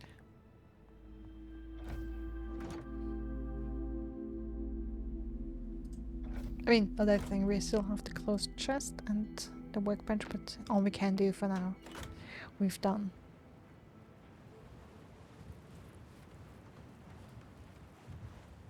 How far am I allowed to go? Not too far, okay. Gate guard. Guard is trying unsuccessfully to open the door of the train. He notices you. Hi there. He glances briefly at your face, but apparently decides not to ask about it.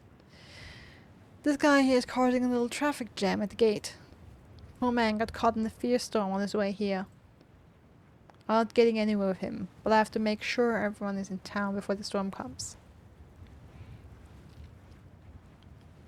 Can we leave the train here and go into town? Leave the train? Are you out of your mind, my guy?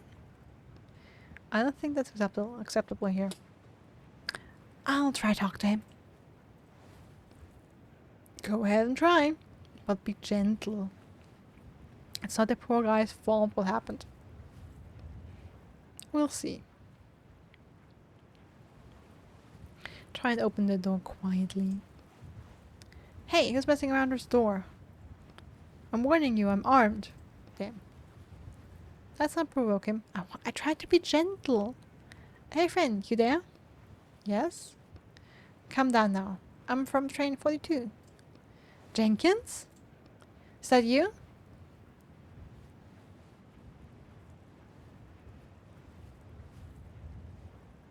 I'm his friend. I didn't have any friends.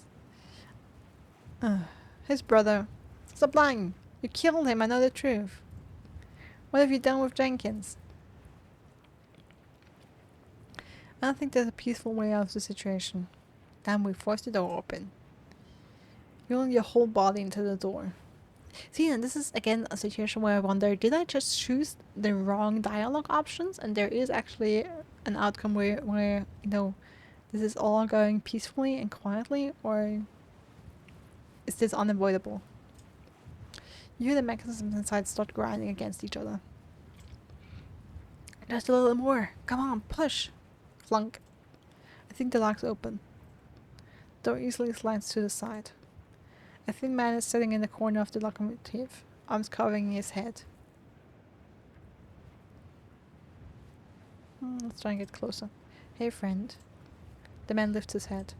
When he sees your face, his eyes start widening slowly. Oh damn. Has there been even a single time when your appearance actually helped us in the situation? Mine's eyes are still widening. Or does it always just create more problems for us? Let me think. Not always just created more problems. The man's eyes are as wide as they can go. Now his mouth begins to open. No, it hasn't helped. Not even once. I already told you. It's a disguise. The man lets out a piercing shriek and runs out of the train. You see him head into the desert, right towards the storm. Oops. Well, he definitely solved the problem. In a way. Well, I can't say you got the result I wanted. Sorry. Well then, I'll move this train along and then yours after. In the meantime, go up to customs and get your paperwork straight. Okay.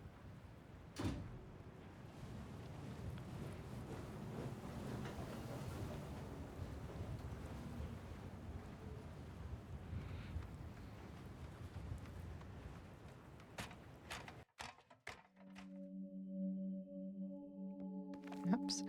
These look like different maps of the area. Customs inspector.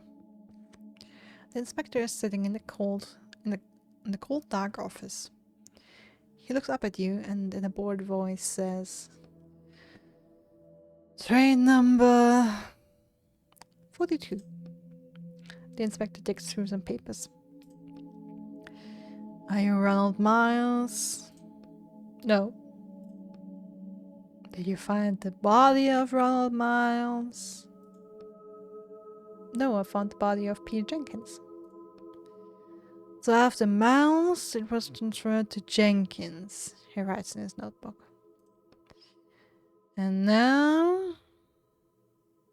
The inspector looks up at you. "My name is Bob." "Just Bob?" "Bob Bobson." "I'll write that down." I'm wearing a shabby coat with a strange rusty cage hanging around his neck. It's not shabby. His face. He looks at you and then looks down again. It's apparently disfigured. Oh. You aren't too good looking yourself. The inspector doesn't react.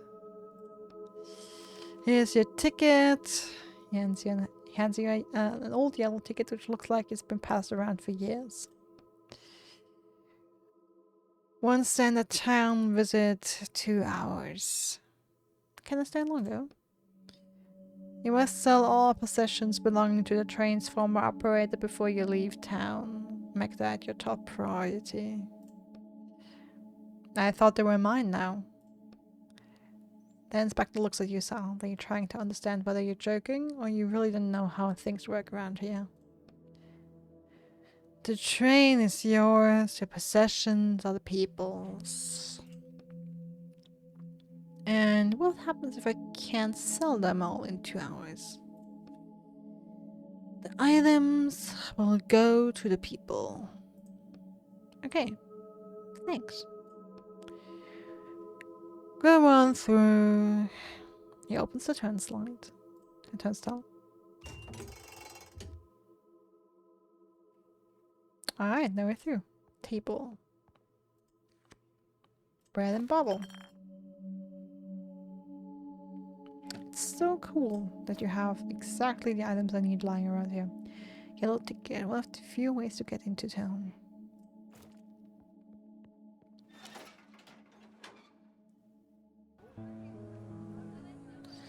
Town. Train district. Oh, nice. We haven't had a proper town yet. Really multiple people. A young woman is taking you to, I think the last place with multiple characters was the school. A young woman is talking to one of the travelers who passes her a strange half-empty bag. "Extend my time by 1 hour, please." He hands over the bag and quickly turns away. "Hold on." The man freezes, tilting his head. "Just who do you take me for?" "That's not even enough sand here for 15 minutes. She shakes a small pile of red sand into the palm of her hand. "Are you up to your old tricks again? Do you need to call a guard?" "Are you kidding me? Sand is the currency or what?" "No, Please, 15 minutes is fine. Let me just catch my breath, and I'll be on my way. The man slowly retreats. He looks extremely tired. The woman turns to an empty hourglass in one of the niches on the wall. Oh, I'm just seeing them now. Okay, we have a lot of hourglasses in here that count at the time everyone's allowed to stay in town. Damn beggars. She pushes sand from her hand into the hourglass. Then she picks up her radio and you hear a crackling sound coming from speakers echoing all over town. Peters! Train 124, 15-minute extension. She puts the radio back on the belt, then reaches out a hand to you without looking.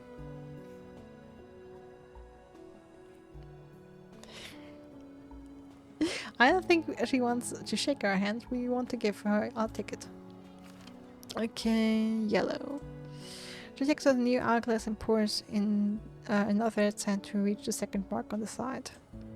Then she puts it in one of the empty niches on the wall. 2 hours starting now. Good luck in town. Thanks. See you.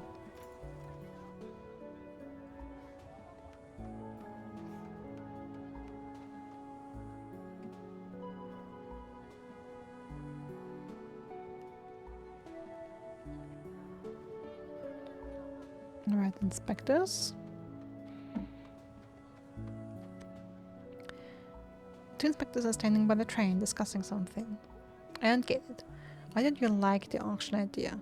We always sell empty trains at auctions. This heap of scrap wouldn't even make it a few miles. It's not a train auction, it's a premeditated murder of one of our people. It needs to be taken off the tracks and scrapped. Janine has enough work as it is. She just got started on all those electronics. It'll be next year before she gets around to the train. Or would we even keep it until then? Just have someone take the train and leave. They can ride around, maybe find the parts and fix it themselves. I can't believe how stubborn you are. The guard storms into the train and you hear a sharp metallic clang. Then the man comes back with something in his hand. See this? Fine. He rolls his eyes. This is the damn brake handle. Should it be here in my hand? Or should it be holding the train in place?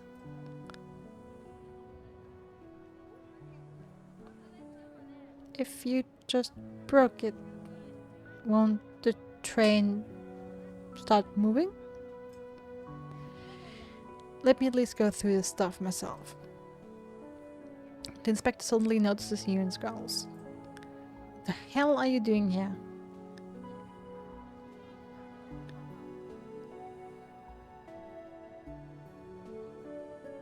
That wasn't our train, was it? Nothing, just passing by. Then keep going. He hesitates for a moment and reaches into his pocket and takes out a bag of sand. And forget everything you heard. Demand more? Should we gamble? Should we gamble? That's enough. 2 bags. The inspector looks at you with cold rage in his eyes. Don't get greedy, Brad. Take what we're offering before you change our minds. Please don't get involved. Fine. Take the bag. Now get out of here. Don't interfere. The inspector turns around and loses interest in you. Nice. Bag of red sand. Time runs out like sand through your fingers in this town. Literally. But we can extend our time now. Or give it to someone else and have their time extended. Melon seller. This merchant is desperately trying to get your attention. His smile reminds you of late stage insanity. Caught in an insanity store? Hey man, hey, come over here. You got any sand? No, I'm looking to earn some myself. Oh well, I can't help you with that. I've been selling my heart out, but I still don't even have enough sand to fix my train. You look at the melon seller's train. There are a lot of things in this world you would call run down, but everything you've seen up until now is sparkling clean compared to this train. My time's running out. I have half an hour left in town. All because of those damn guards. They gave me a penalty. Those dogs? What am I supposed to do? My wheel is busted. He noticed the train's front wheel is sitting at a 45-degree angle. He doesn't need to worry. With a wheel like that, there's no getting the train out of there in any case. I should get going.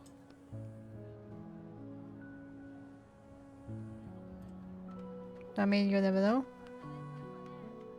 Where there's a will, there is a way. Spectre. Woman doing laundry. Let's see. A middle-aged woman is resting on the stoop of her train. A basin of laundry, children's clothes sit at her feet. She stares at your train for a moment. She sighs, then leans against the train door, which buckles slightly under her weight. So you're from train 42, huh? She grabs a cigarette and takes the drag. Did you know? So adamant on saying I didn't kill him. Did you know the previous operator? Jenkins? Yeah. He was my husband. Oh, I'm sorry, Mrs. Jenkins. She gets up heavily and starts hanging the laundry, as if nothing had happened. I'm sorry. Are your hands clean? Take off her dusty gloves. Pass me the clothes. She nods at the basin and the diapers inside. In that sense, ash flying from a cigarette into a pair of men's pants hanging on the line. Let's hand her some children's pants. I pick up her dusty gloves and pick up a pair of white children's pants. You glance at your hands for a moment. This is the first time in a long time that they've looked human. All that's left are the thin scars stripping across your palms. You probably won't ever fade. The woman takes the pants from you. We hand her the sheet. She takes out the sheet and throws it over the line. What's the business in town? Got stuff to sell? She blows her cigarette smoke upwards to keep it off the sheet. Yes, your husband's possessions. Things? Just random things, nothing interesting. Come on, that's not what we said there. I mean, she knows it. The woman ashes a cigarette and you see her glance quickly at you as she takes the sheet. So, Jenkins' possessions. Do you need me to... Stifling. Pass her a bunch of socks. You pile a few socks from the basin together and give them to the woman. But the woman doesn't turn around to take them from you. She really stands with her back to you, not speaking. I really am sorry. When I found him, there was already nothing I could do. She nods weakly a few times. Turning halfway around, she passes you a cigarette. She already had a fresh one in her mouth and lit. Well, why not? We take it. He's sitting on the train's stoop. I found the journal on his train. Guess it belongs to you now. Customs won't let me just give it to you. But I'll figure something out. She smiles. A journal. Jenkins didn't know how to write. He probably robbed or killed someone. Those aren't his things. These thoughts seem to have put her in a better mood. As she finishes her cigarette, she packs up and heads inside her train. A child's joyful laughter greets her.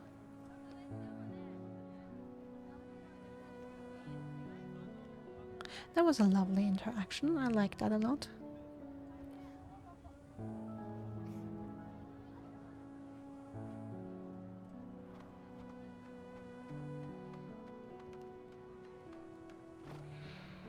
A small but very strong chain is holding the crate shut. We don't have any tools yet, so there's nothing we can do here. We're container. Ah, the pliers as well. Steel wires wrapped around the crate. Someone clearly doesn't want you looking inside. The quiet one with a roof garden. The greenery on this train roof is quite striking. By local standards, you're looking at a very well-kept train.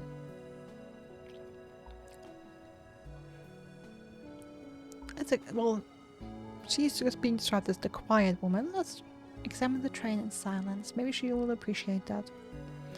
It looks like the train has been washed recently. The metal and glass are gleaming, and the thin layer of newly settled dust just looks like an elegant decoration.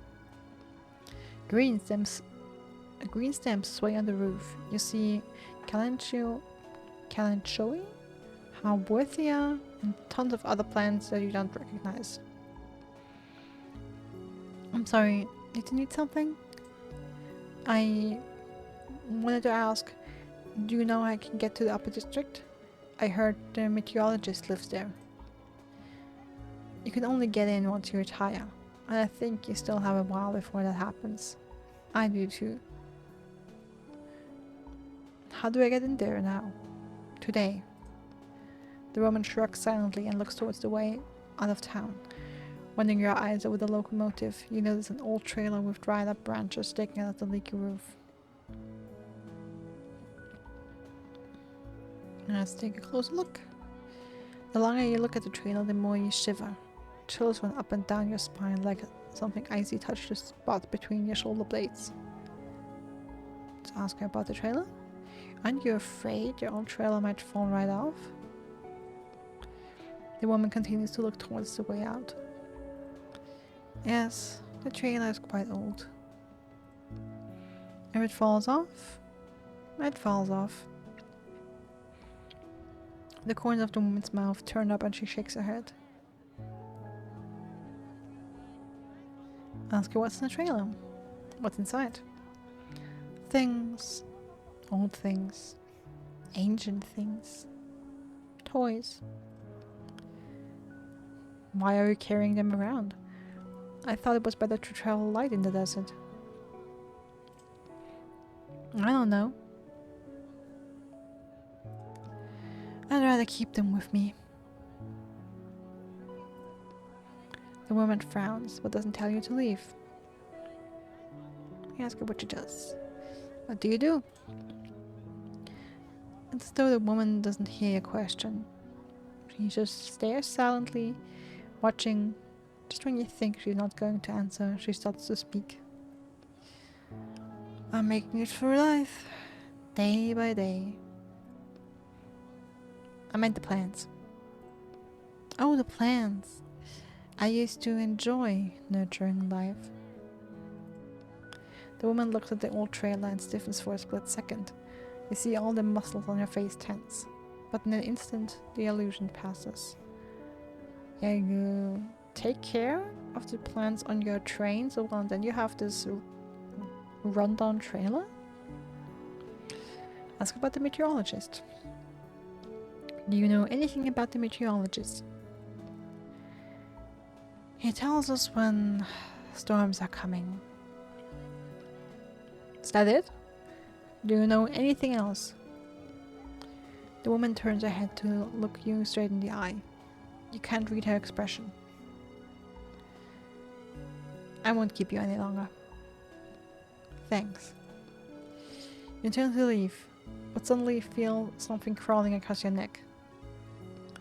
Wow, an oil eater. It seems that the oil bug in your pocket is finally trying to escape.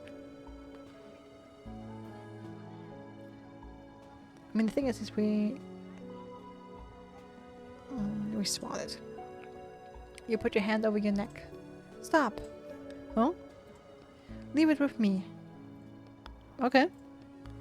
She walks over and opens the door of her train, picks something up, then returns to you.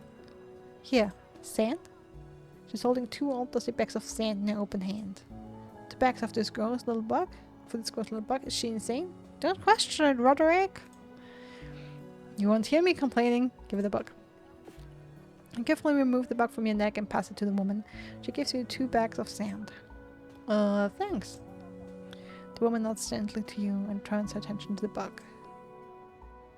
Nice.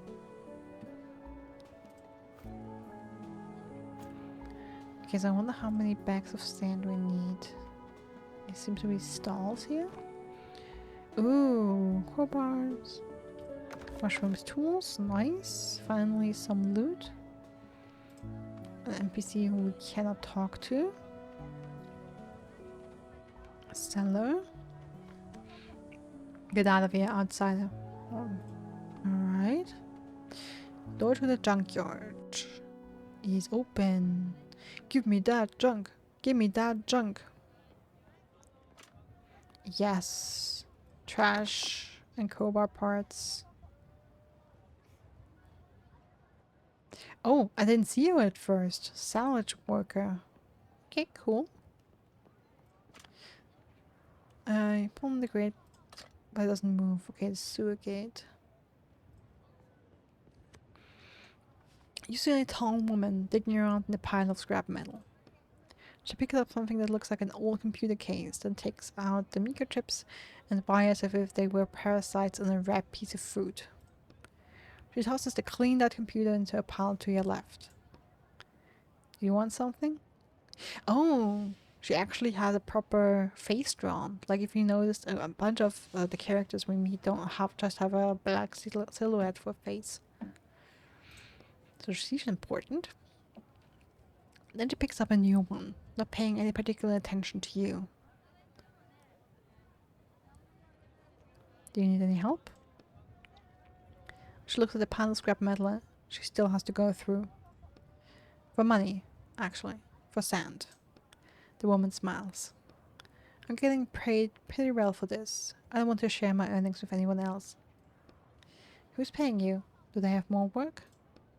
But maybe something a little less dusty. I'm not sure. She looks you over from head to toe. We say how we are. I don't think they'll have any use for you. But you can go ask Mr. Neriano yourself. He lives in the middle of the square. Okay. Neriano. Got it. Thanks.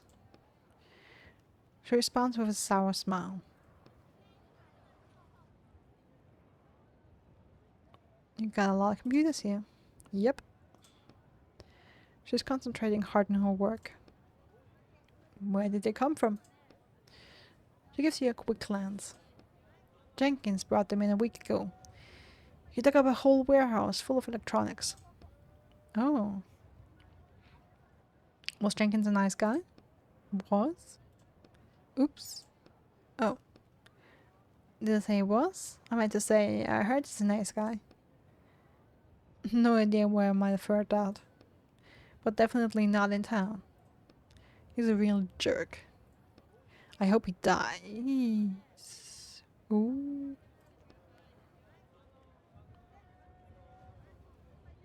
What's that pipe? What's the pipe on the wall? Where does it go? Please say the upper levels. It's a secret. Ooh, I love secrets. He gives you a quick glance and continues ripping apart the computers. I'm great at keeping secrets. So am I. She looks you in the eyes for a moment longer than comfortable. Okay. And that's what we're looking for. We can crawl through and go straight to the upper district. There's a passage there. Now I just have to figure out what to do about this sewer guardian. Yeah, I'll ask around in town. How do I get to the upper district? I'm trying to find a way into the upper district. Do you know anything that might help? I don't know anything. She smiles slightly. And lies through her teeth, of course.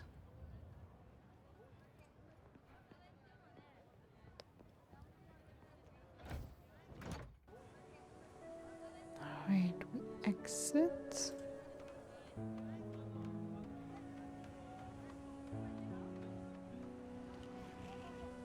Oh, we have a safe.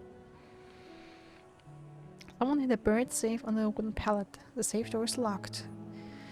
If only we had a lockpick yet. Let's see. Seller. Oh, there's a lot of people to talk to. One looks at you unkindly. Okay, not her. What about the guards? Two guards are sitting at the gate playing a strange game with stones. The guard on the left pretends not to notice you. The guard on the right isn't as good at feigning indifference. You see him casting quick glances at you. What do you want? What are you guarding? The man look at you, not speaking.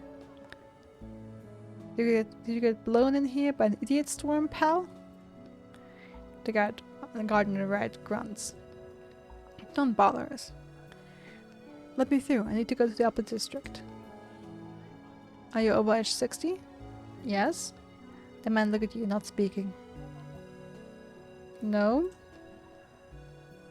Are you visiting your wife and newborn? Yes. What's your wife's name?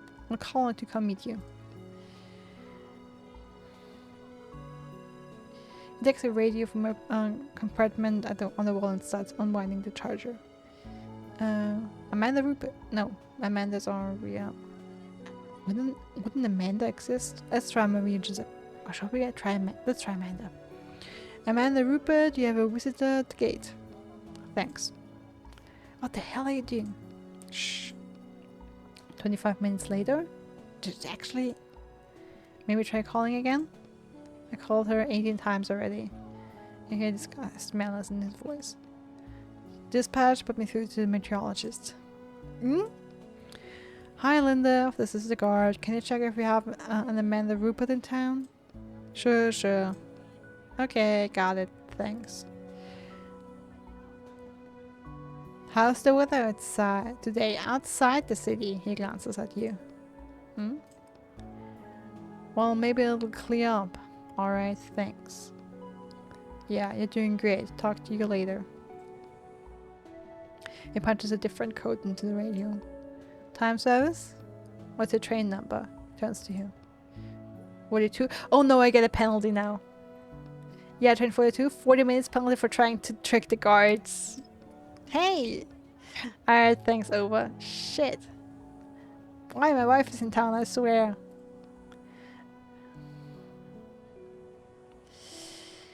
Why isn't the Bob Bobson train 42? 40-minute time penalty. Fuck.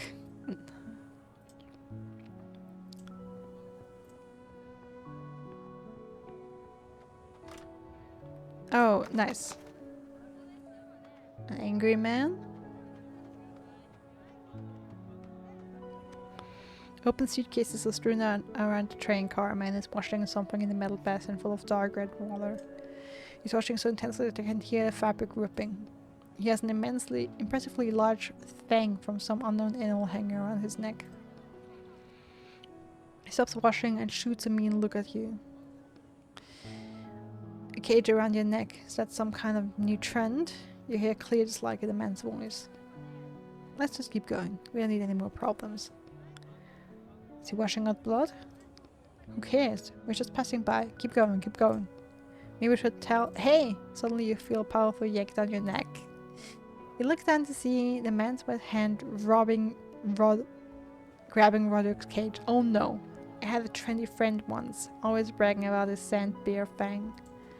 Damn it. Yeah, you know the sand bear fang that it's hanging around your neck now? You grab the cage too and pull it towards you. But the pilot taught him some manners. One punch, two, he looks at you with bloodshot eyes, keeps trying to pull the cage towards himself.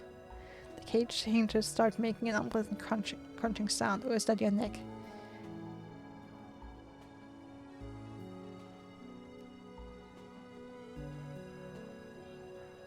Cry for help? Try and knock him off his feet. The man easily dodges your attack and pushes you away from him. It appears a real fight is about to start. Well?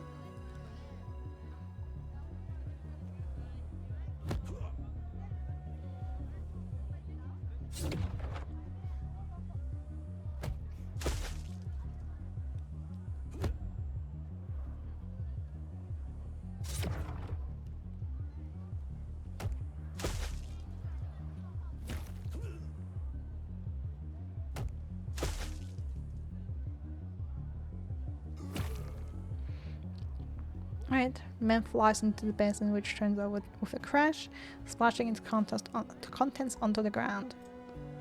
What a sick bastard. Are you okay, Etienne? Next time, you're going into my pocket. Or even better, walking on your own 2 feet. Breathing hard, you carefully touch your neck. The string left an impressive welt in the bag. I know it's none of our business, but we can't just let that psycho roam free. Look for a rope, call the guards. Let's try the guard. The bad more attention from the guards. Yeah, okay, look for a rope. You look at the suitcases on the ground and notice a photograph. 2 smiling men are standing in front of the locomotive. Maybe that guy got into a madness storm. One of them, your attacker, has his arm around the other who looks pale and tired. His shoulder is bandaged and he has a fang pendant around his neck. He does the photograph aside. Oh, there's some rope. Tie the brawler up. What are you doing? What's going on? He suddenly comes to his tries and stands up. The anger is gone from his voice and now he's unscared.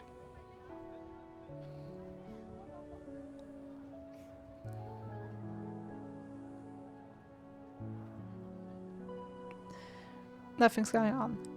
Everything already happened. The man spots the photo on the ground and his eyes move to the bloody clothes nearby. Suddenly his face changes. Henry? Oh no. Yeah, he probably got into a madness storm or an anger storm maybe. Did I do this? Is there a rage storm? Maybe a rage storm. He falls to his knees. And for what? He looks at the 2 bags of sand on the ground, which fell out of his pocket during the fight. Get these away from me. I can't look at them. Take the bags. I pick up the bags of sand and the man falls to the ground and starts crying. Let's go. We should leave him be.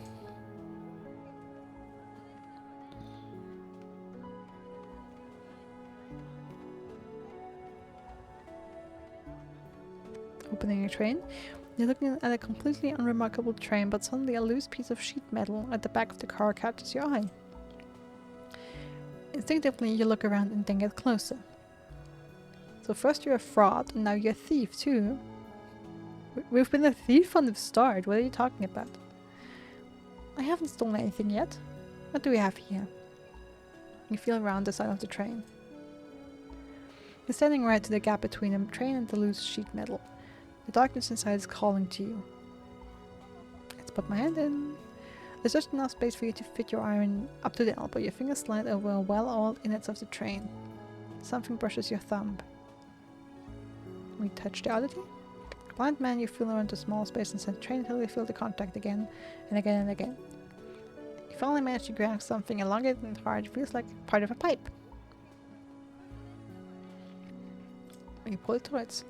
On sudden impulse, you pull the metal object towards you, a gift from the belly of the train, a secret covered in engine oil. After a while, it gets harder to pull, but you're not stopping now. You give one last tug, then it comes loose. You can't believe what you see. There's a bag in your hands. A thief, just like I said. You take the sand. You can't let such good fortune pass you by. A whole bag of sand, heavy and solid. It should be yours, since who else deserves such happiness and wealth? You put your bag of sand in your pocket. Bookseller? I'll probably feel very bad about that later. What about our train, huh? Finally. The man's sleeve bears the letter CS next to an hourglass symbol. And you are? I keep looking at the letter CS, trying to think of what it might stand for. Customs service. From the customs service. I just finished going over your stuff in there. You need to sell everything that belonged to Jenkins before your time in the town is up. Anything you don't sell will be confiscated when you leave. Yeah, they want me already. And that? He pointed to Roderick's cage. That's mine. Can I see the tag? He leans closer. I don't have any tag. An item with no tag belongs to no one. If it belongs to no one, then it's not yours either. Sell it. He read something in his notebook. What the hell? I'm not selling my friend. He reaches for a radio on his belt and then looks at it questioningly. Cool it. Let's try and solve this peacefully. Fine, no problem. I'll sell. He nods and takes his hands off the radio. The customs officer tosses a folded up trading tent at your feet. Have you done this before? Yes. Then you can take it from here. Good luck.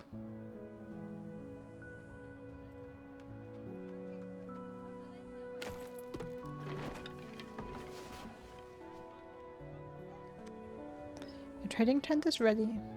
Time to sell off Jenkins' junk? Not yet.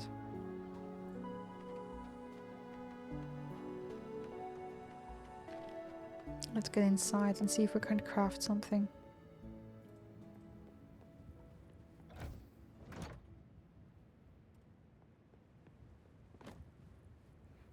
Oh yes! The crowbar. Now the question is the lockpick or the pliers? I think we had more places for the pliers. Oh, also can eat some bread.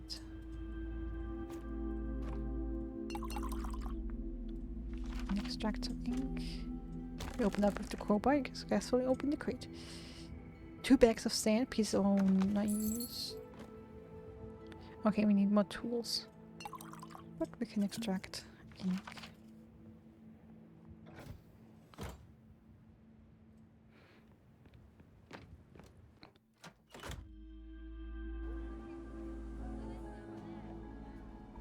Alright, the container needed the pliers. I think the crate did as well. Yeah, we open it. You cut through the pieces of wire and remove them from the crate.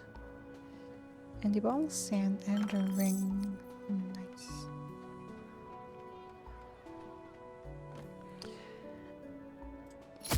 You apply force and cut through the chain. Piece of metal, rags, and papers.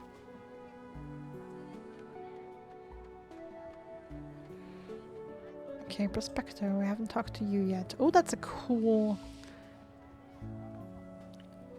that's a cool house you got here. Hey, are you a digger? What? A digger. My hearing is fine. I'm asking you what that means. The man looks at you without blinking for 10 seconds or so. You're attacking suspicion again with your unnecessary questions. I'm not a local. I'm not from here. You just at the town. The man continues to look at you without blinking. This is the only town on our continent, possibly the whole damn planet. Where the hell are you from then, if you're not from here? I left for a long time, and now I'm back, but I don't remember anything. A digger is someone who digs up buildings in the desert. Do you know what the desert is? Or is there no desert where you come from either? Right, a digger. They just called them something different back in my day. Yeah, I'm a digger. I was one of the best back when, best way back when. I find that hard to believe. Need work tomorrow? I want to dig up a building on Malta Street, but I can't do it myself. Of course, what's your plan? I started digging from the top. Got from the 20th to the 7th floor, but the lower floors are hard work. The sand's packed tight and it's a pickaxe job. I want to round up a few more people, then we'll move out sunrise. Is there anything special there, in that building? The man peers closely at you. Seems he's not so sure you can be trusted. There was a gun store on the 1st floor of the building. The work is all that should concern you. I'll pay you, and what's in the building is none of your business. You in or no? I'll think about it. Think then. He throws his cigarette on the ground and turns away from you. Is he going to start a riot in town when he gets his hands on weapons? No, he gets caught in a firestorm out on the road tomorrow. I should get going.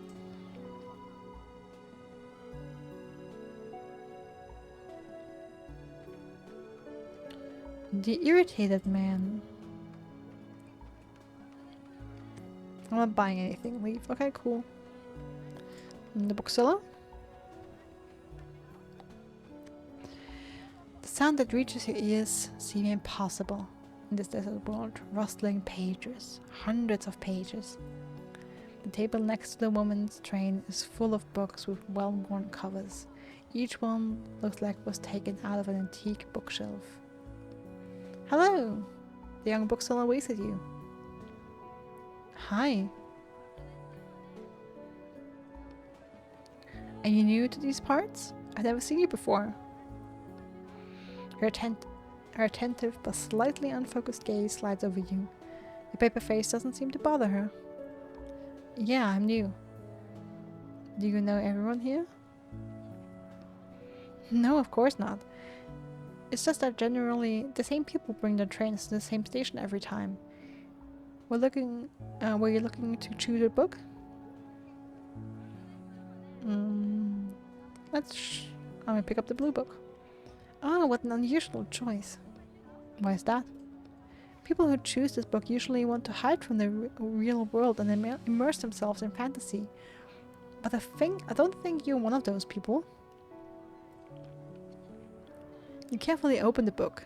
The binding is loose and the pages, which are all different sizes and printed in different fonts, seem to be stuffed in at random. It only takes a moment for you to realize that you don't even know the language it's written in anyways. Well, what do you think? You're looking for... Why are the pages and font all different? I knew you were new here. The pages are different because I sewed the book together myself from various pieces. But it's hard to read like that. And from what I can tell, it's not really a coherent story. A lot of people like it. Besides, it's not easy to find an intact book in this wasteland, you know? I thought she was a writer. But she's more like a seamstress. The bookseller has a sincere look of curiosity and politeness on her face as she watches you mumble. Can you give me the short version of what this book is about? It's the story of a man who pretends that he's changed and become the best version of himself, just so he can keep people around him, even though he's actually... I don't like that kind of thing. I'd rather look at another book. Be my guest. He gestures at the table. Pick up the red book. What's this book about? It's a curious one. It's about the history of the storms. You flip through the book. The letters swim before your eyes, not wanting to form coherent words. The different fonts and out-of-order page numbers don't help you understand either. Very interesting. Have you read it? Of course! I put the pages together myself. I have a few questions about the book. You take a good look at the bookseller. She seems quite friendly. The questions are just begging to come out. Ask about the meteorologist. I bet the meteorologist helped you with this book, right? You're right! He's never... yeah, right. He's never even set eyes on it. Everyone in town knows that our meteorologist wouldn't even read an article, not to mention a whole book. Why's that? He's young, inexperienced, and, to be honest, not all that talented. I thought he was well respected. Oh, do you mean the old meteorologist? He was better. Even I shed a few tears when he died. Did he get caught in the storm? No, he died peacefully in his sleep. If only everyone could have such an end. And don't believe what they say in town about him being killed. It's all nonsense. Ask about the storms. The storms. Where do they come from? Oh, now that's a long story. Well, several stories actually. They'll tell you all kinds of stories about the storms in town, but the truth is, they're followed from an ancient war. Well, it's not exactly the truth, it's just my theory. I see. Ask about the weather controller. I've heard something might be controlling the storms. Is that true? Nonsense! Controlling them with what? What kind of device? But where would they get it? Do you think the old meteorologist would know something about this? Well, if anyone did, it would be him. The old meteorologist was in good terms with all sorts of mechanical things. I see. Go back to the books. You're sitting next to the table of books. Show me Jenkins' journal. I have something that might interest you. The bookseller tries to look uninterested, but you see your fingers trembling as you hand her Jenkins' journal. Notes? Interesting. Yes, very interesting. Are these someone's memoirs? Wow, this is an absolute treasure trove. Have you read it? I thought it was just the old trains old train driver's journal. Let me read some of it to you. Don't bother. I just want to sell it. I'll buy it. How much do you want for it? You look appraisingly at the bookseller. She's definitely hooked. Tend to collect some sand for your work. Let's gamble high then. 10 bags of sand. 10. Are you crazy? Who in their right mind would pay 10 bags of sand for a journal? Sure, maybe if it was full, but half the pages haven't even been used. How about you come to the sentence and portray it like normal people? Okay, 5, but 5. Oof. I'll be glad to give you 5 bags of sand, but then I'd have to leave town right now. And I still have so many books to sell. Would you lower your price? You drive a hard bargain, girlie. Right, 2 bags. Well, I wasn't planning on spending so much, of course, but that's a fair price. The bookseller disappears into the train and returns with 2 bags of sand. They have real letters in the language you don't know embroidered on them. This is for good luck? Yeah, thanks.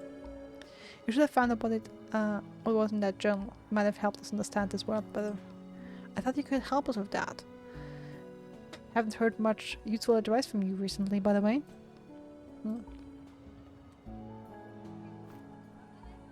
Okay, but still just regular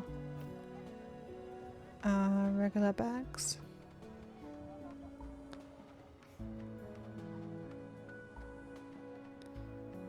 Flashy train. Okay, silly woman. Woman suddenly waves away. Okay, animated old man. An old man is waving at you so furiously that it seems like his hand might fall off any second. We walk over to him. Ah no, get out of here. What do you mean? You were calling me over. So? Go on, get. Up close, I can see that you only have 30 minutes worth of sand. The old man waves his fist angrily. He doesn't look particularly dangerous, but he probably knows a few dirty tricks. You know what? I started rolling my sleeves. Hey, how about we do this some other time?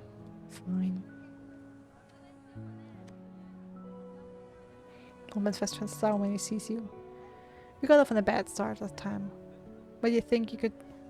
And sand. Do you have any sand? Yeah, a whole month. I mean, I have 11 bags. That's plenty. Close to the deal today. I have 2 or 3 months of worth of sand now.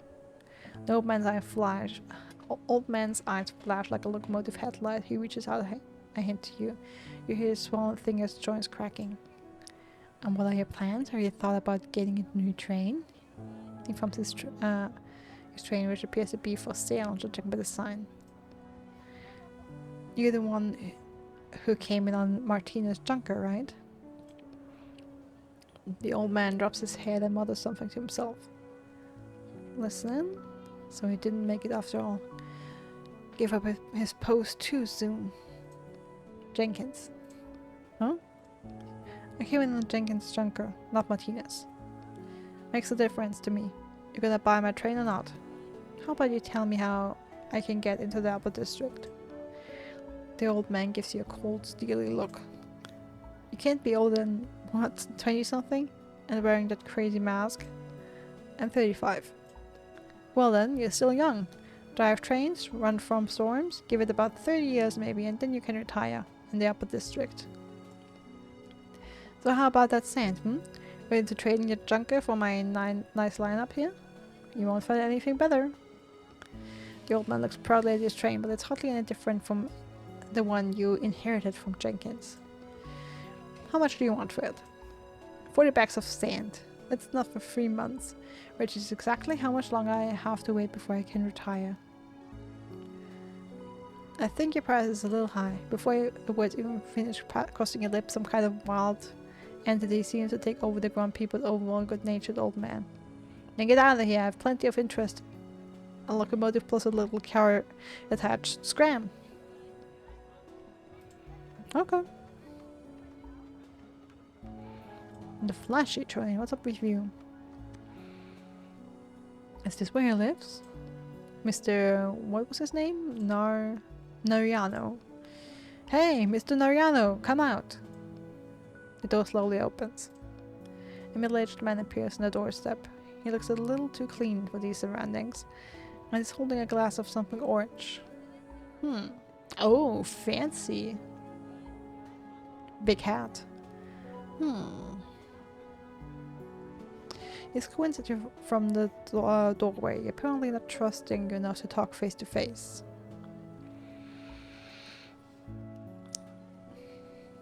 Yep, straight up front, trying to find a way into the upper district. Aren't we all? He gestured at the square around you. I don't plan on living there. Just have to take care of one thing, that's it. One thing. What could there possibly be for you to do there? He sips from his glass. Tell the truth or lie? Let's try the truth, why not? I need to get something. He waits for you to continue. Something important. To me. How important? He gestures for you to continue. Oh, a man of business. I'd say about... You look in your pockets. 1 bag of sand important? His face twists. 5 bags?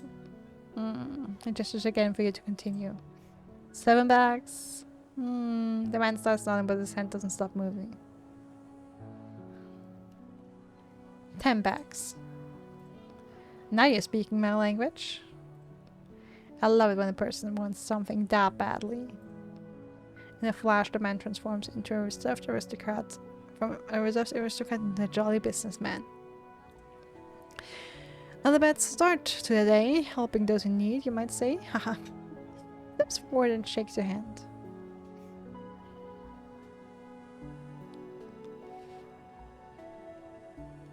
I have 11 bags of sand. I have things I can sell you. I have possessions I need to sell off. How about I give them to you and you lower your price? I'm a man of business, you see. Dealing with junk doesn't fit my status anymore. Yeah. He bounds cheerfully up the stairs and sipping from his glass disappears behind the door. I have 11 bags of sand. What are we waiting for? But I mean, I guess I can set up shop. Yes. We start selling Jenkins' junk.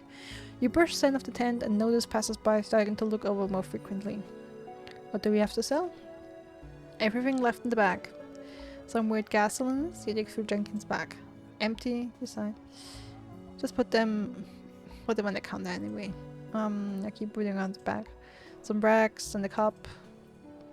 I doubt I'll even get 1 bag of sand for this stuff.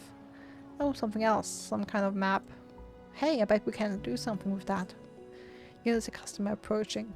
Listen carefully and remember this.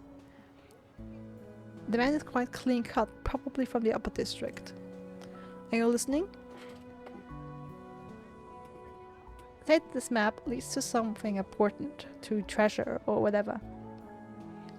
What are you selling? The old man looks at the canister, interested. Say anything, just push the map. I have something special. Some might even call it a real treasure. The old man doesn't react, he probably hears the same story every day. I hope you don't mean these helium cylinders. He points at the cylinder on your counter. They're empty, by the way. Show him part of the map. Continue. What more can I say? 10 bags of sand and the map is yours. I can't just pour out 10 bags of, for a map that leads to who knows where.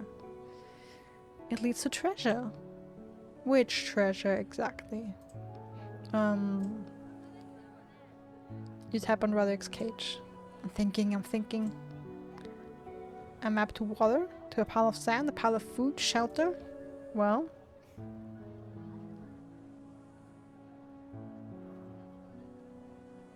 I mean, I know sand is the currency, but what about water? Map to a water source. The old man takes a flask of water from his belt and silently takes a drink. What's that you say? He wraps his mouth on his sleeve. Alright, I think I read that they give out water for free in the upper district. That's my fault. Well, a pile of sand then. What's it doing inside the town? Well, customs won't let you in with your own sand. So why the hell will I need sand out there? Shelter! Continue. You know about the shelter too? He ever so slightly looks around. Huh?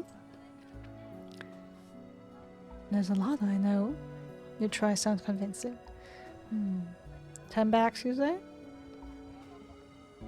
I'll give you 5. But if the shelter isn't there, I'll come back and give you 5 more. Or if the shelter isn't, I'll come back and give you 5 more. 5 wax. Right to your head. With this, he shows you the small club on his belt. It's a deal. Great. We have some sand already. Yeah, I have 16 sand now. So the irritated man didn't want to sell.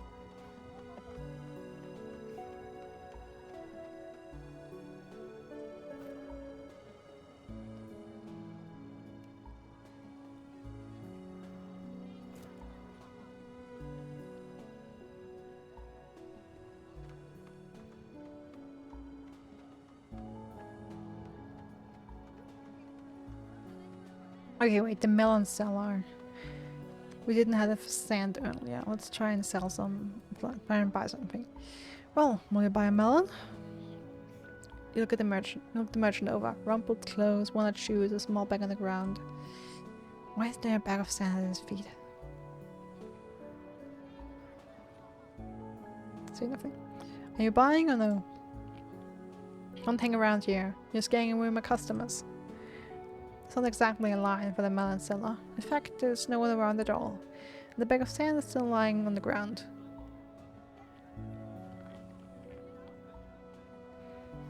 Warn him? From what? You dropped something. What's that? You know the man's feet. He looks down mistrustfully, then pauses. Well, slap my train and call me a sand melon. How could I drop that bag? How did I miss that? Thanks, man. I almost lost it. You get on a response and walk away. You spend the next few minutes unable to shake the thought that you could have used that sand. I didn't want to steal another bag.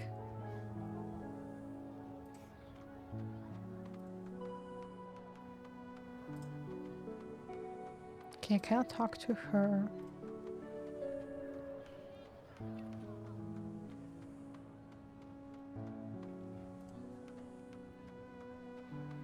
Do you want to sell? No.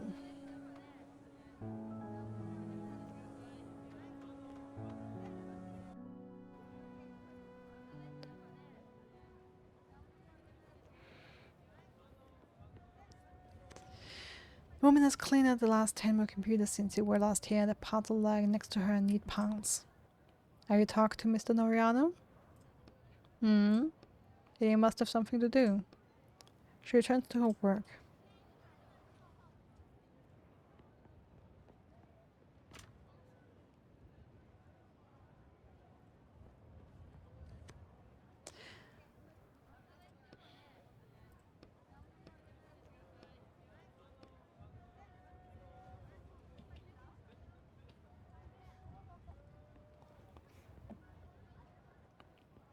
I mean, I do have 16 bags of sand now. And I need some tools. These are 10 bags. Oh, now it works. My dear friend. Wonderful, wonderful. He jumps down from the entry like an excited child.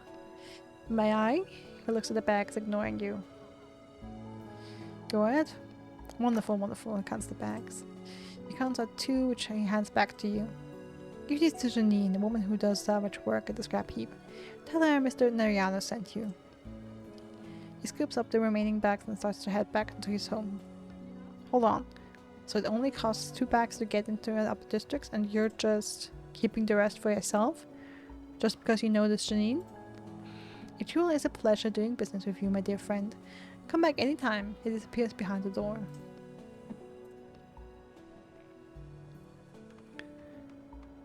Okay, can we get anything more from the train? You hear voices coming from inside the train. I have no idea where it went. It was right there on the floor.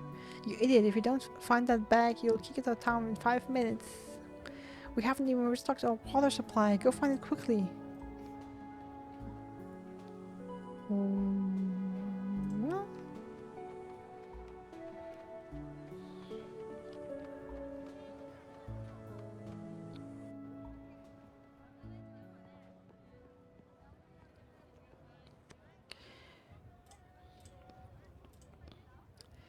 How's Mr. Nariana doing? Oh, sorry, I'm sorry, I clicked that away. She noticed the 2 bags of sand in our hand. His 8 bag sense of better now. Oh. Hold on. Once we leave, we won't be coming back here. Sure you're ready? Not yet, no.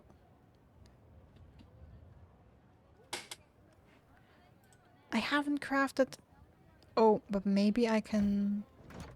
only... No, but I have the lockpick here.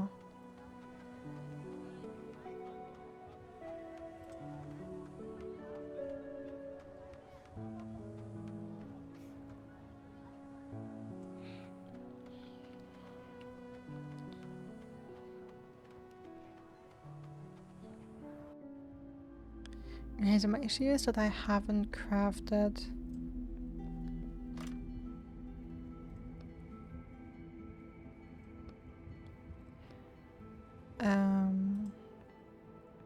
I haven't crafted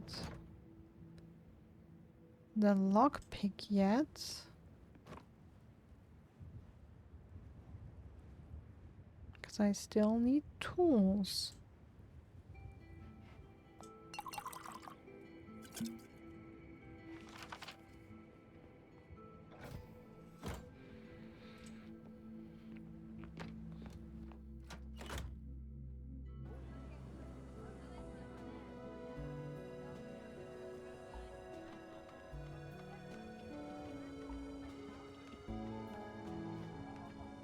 The tied up man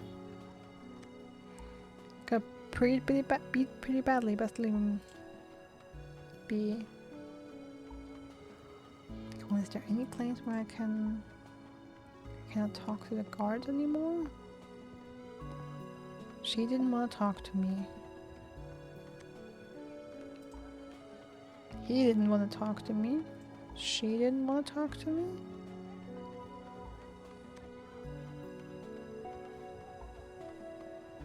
I just need some tools. I can pay you in sand.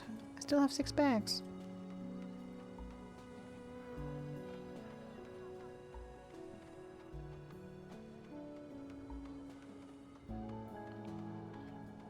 What about you?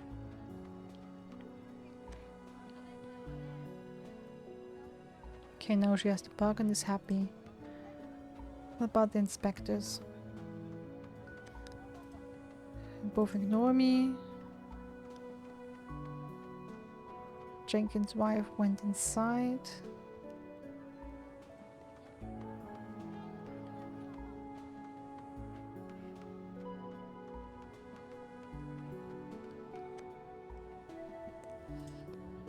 No, I'm not going to go digging with you.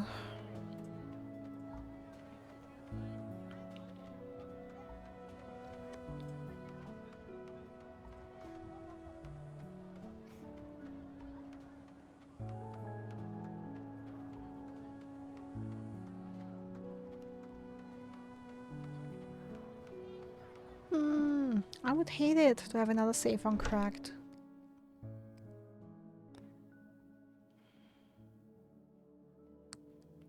Yeah, the thing is we can only exit to the town. And there's no one here who I could talk to.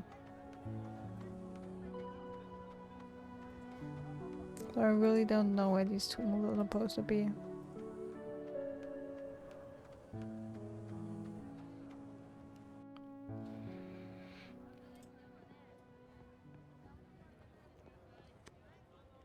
The woman nods to you. If you're ready, I'll open the grating. Yeah, let's go. He has 2 bags of sand at the woman's feet. Let's get to it. I don't have much time. Train 42, your time's up. Prepare to leave town. I repeat. Well, looks like you're too late. Is that a joke? I already paid you. The damn guards are about to come looking for me and you're... She looks at you silently, smiling. I'm kidding. Let's go. She clears away a small heap of scrap metal from against the wall to pull a lever there. It's open. I'd hurry if I were you. We jump into the pipe. We're going back now. Needless to say, it smells awful inside the pipe. It smells awful in here. This is just a drainage pit for the square. It's not the sewer system, so it could be worse. That doesn't make me feel better. Trash heap. The way forward is blocked by a pile of trash, boards, and racks that almost look like a barricade. Take it apart. Such boards. You grab one of the boards and try to move it. But it's stuck right at the base. Kick it. Thud. The board springs back into place. You're unable to move it. Well, try the trash bags. You try and pick up a trash bag, but the contents are too heavy and the bag rips. What the? Dust pours out of the bag and gets to your eyes. Coughing. Climb over the pile. You poke around the support with your foot. One of the trash bags seems to be full of rocks or bricks. You trust a pile of bricks.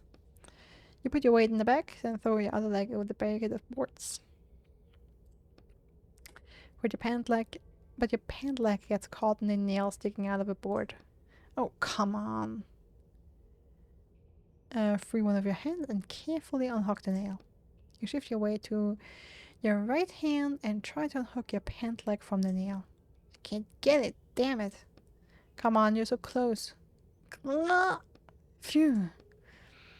Your pant leg is free. You jump the rest of the way over the barricade and land on your feet.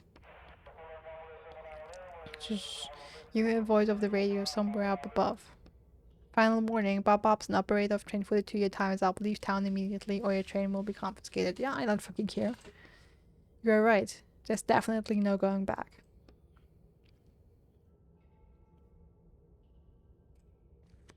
My path is blocked by another pile of wreckage. This one has tons of broken glass gathered around it. What the hell? I'd be more careful here. Get a running start. Painstakingly pick up shards of glass. What? Get a running start. I back up, clearing space to get a running start. Are you sure? No. I'm sick of digging around in this trash. You get a running start. You begin to pick up speed. Put off the ground. You spring off the ground. Why did you jump so soon? You fly through the air. Which way you go? Fly into the right into the barricade. Not over the barricade. Into the barricade. Bang. Damn. Are you alive? You broke down the whole barricade with your body. I felt it. Are you in one piece? I'm not sure. Damn. I think my shoulder is. I stand up with some difficulty. I think we lost some health there. We have no heals. Third trash barrier. This is the last barricade. Well, it sounds like I can get any dirtier. Shh. This is Lindef Jr. speaking. A joy storm is approaching. It will hit us in 5 minutes. A joy storm? You could certainly use one of those. After this junkyard, even an ordinary storm would make me happy. The pile in front of you doesn't look particularly big. Examine the pile carefully. I don't even care anymore. It's a bunch of junk. I feel like you can probably just step over it. He's right. Step over the pile. You carefully lift one leg over the pile and quickly find yourself on the other side. That was easy. Joy storm. 3 minutes. Oh, come on. Hurry and get outside. Lucius. Okay, let's see what's in this upper district.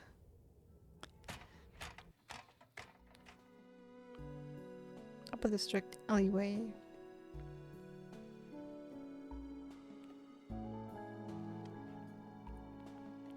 Okay.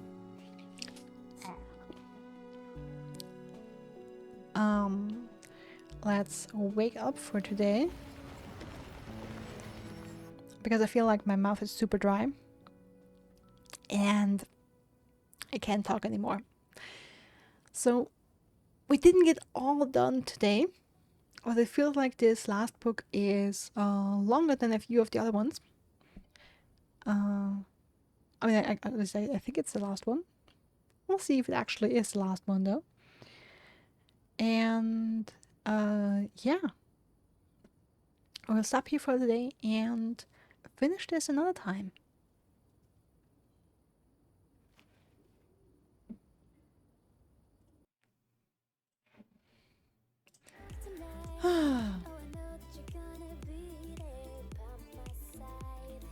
All right.